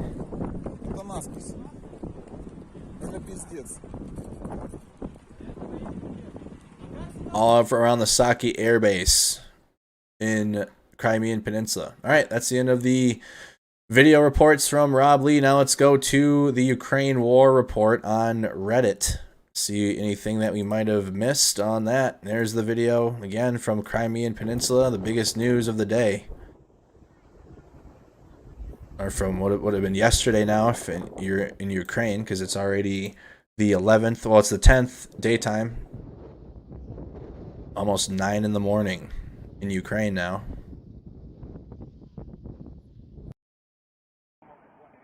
Brainwashed Russian girl in Europe. I think this is the whole timeline where she harassed. Here's with some translations. You'll just see it. Here's what she did, and she had her booking canceled immediately after, because this went viral, and then her bookings back home were canceled through the app. Девчонки, слава России!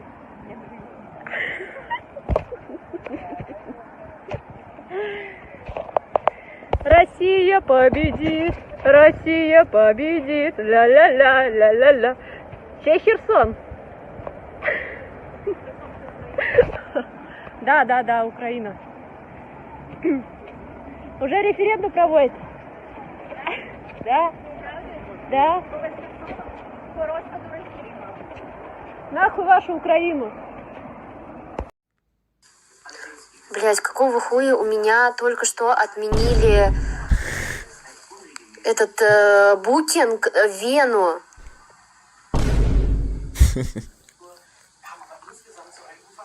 Мне заблокировали только что мою страничку на букинге и... Короче, блядь, я же вся покраснела от шока. Короче, только что мне пришло уведомление на почту от приложения, что мой резерв отклонен. Деньги будут возвращены в течение 3 дней. You ain't getting that money back. Сейчас я попробую еще раз забронировать. Если не получится, я не знаю, я буду жаловаться. Че, блядь, довольны нахуй? Вы, блядь, мне испоганили, сука, весь отпуск.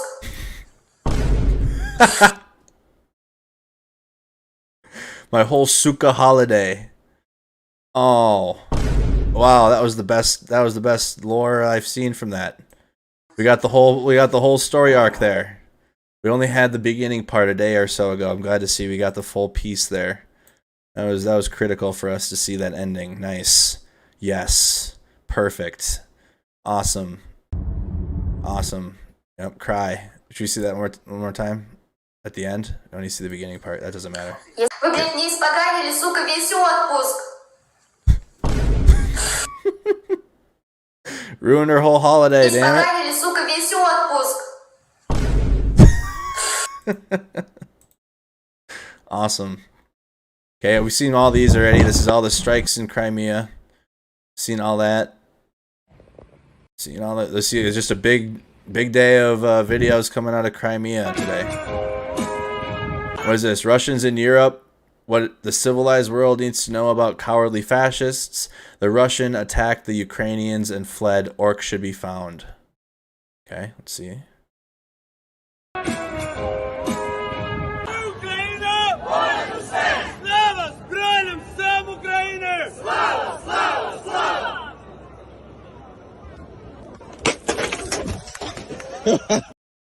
That's the TikTok.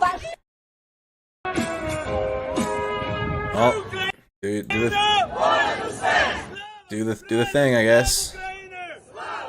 And TikTok shows you. Okay. Yeah. So that's the Russians in Europe with the big Z and the VV there. I guess they can just openly do that and post a TikTok. Doesn't matter. Well, China owns TikTok, so there. Yeah. I stay away from TikTok. I've posted to it, but I don't sit and scroll. I watch YouTube though. I watch lots of YouTube. I swear to God, I watch lots of YouTube. When I'm not streaming over here, I'm watching YouTube videos. Okay. Good job, Ukrainian Secret Service. Oh, that's from, okay. 8 hours ago, something is kicking off in Novakhovka as well. What time was this posted? 3:58 p.m. Okay. On August 9th. Some strikes in Novakhovka in the Kherson region. Maybe we should go to the latest quick and see if there's anything new. Russia's put their entire ammunition storage there. See if there's anything new. Some sirens in Donetsk. What's this now? Oh. Donetsk getting hit? Oh, we got new stuff. That's the incendiary munitions in Donetsk. Kievsky district in Donetsk. Mykolaiv, what happened there? Russian troops shell Zaporizhia, killing a civilian. So we got some latest stuff coming out right now.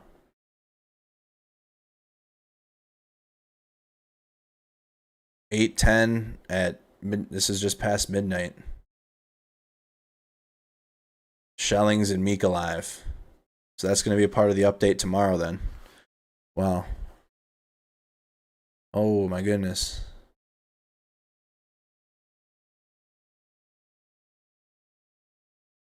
all around houses and civilians.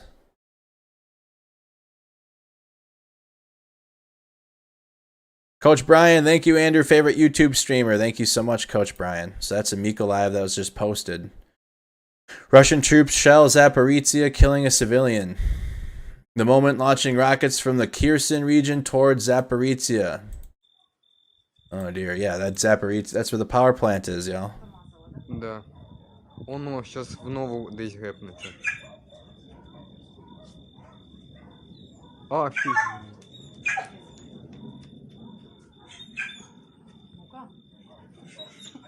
That's where the power plant is.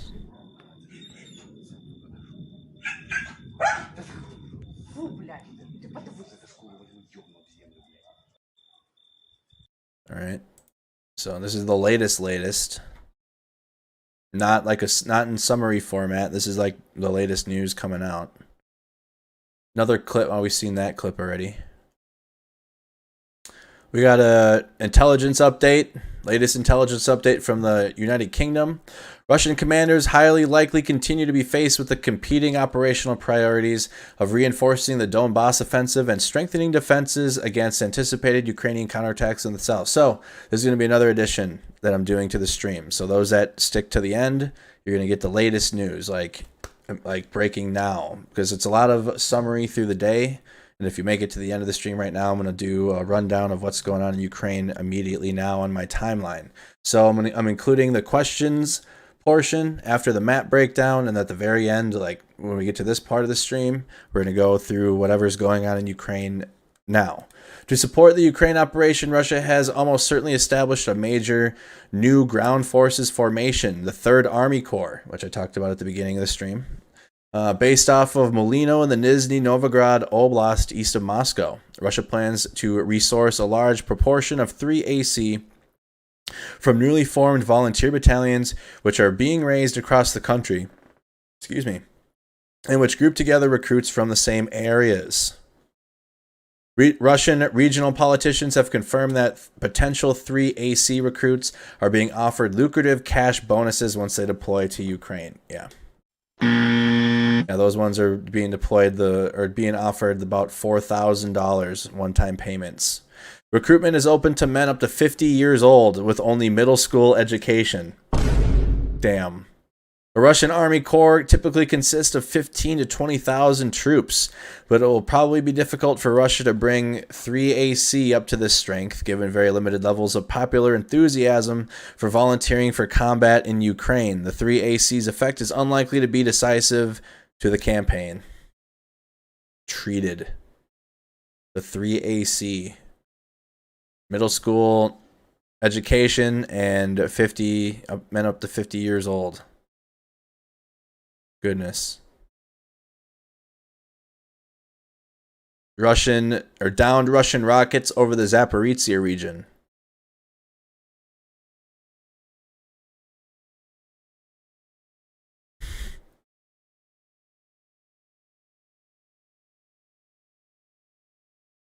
Ukraine's sense of humor.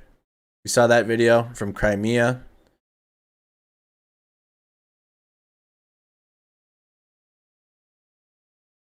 Okay, we're staying away from that shit.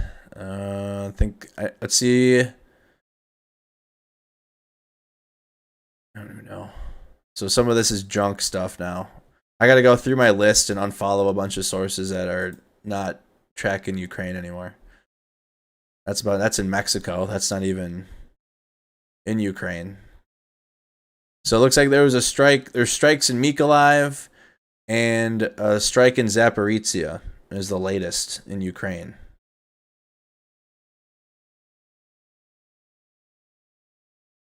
An extremely difficult night in Dnipropetrovsk Oblast, said the head of the Dnipropetrovsk Regional Council, Mykola Lukachuk.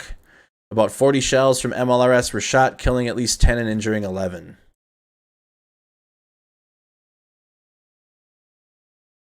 Is he back in Ukraine now? Yep. He's back in Ukraine now. James Vasquez, the American that... So he was home for a bit, now he's back. Heading downrange in a few hours. Perfect. Outstanding. Receiving some scopes. Heroes not for sale. So James Vasquez back in Ukraine, that a guy who's gone viral a few times. So he said, woke up to 4 a.m. heavy shelling. Some things never change. Wi-Fi is hard to come by. I can only tweet when I'm near a Starlink. Heavy shelling. And there's reports of heavy shelling in Dnipropetrovsk, Mykolaiv. So 11 dead, 13 wounded as a result of the night shelling in Dnipro. An apartment building.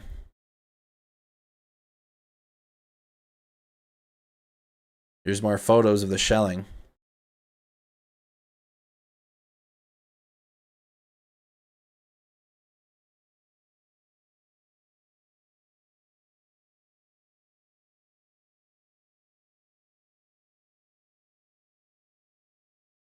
In Dnipropetrovsk.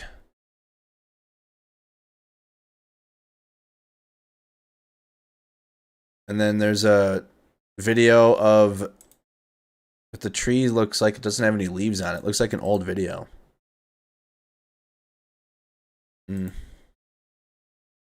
that looks like it's going to be it, y'all. I think that's all of the... Let's go actually back to the Ukraine War Video Report now. That is the latest. It looks like Lloyd Austin arrived in Latvia.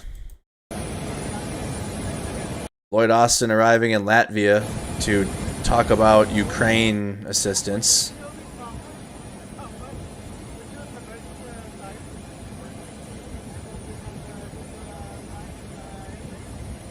John isn't back in Ukraine yet.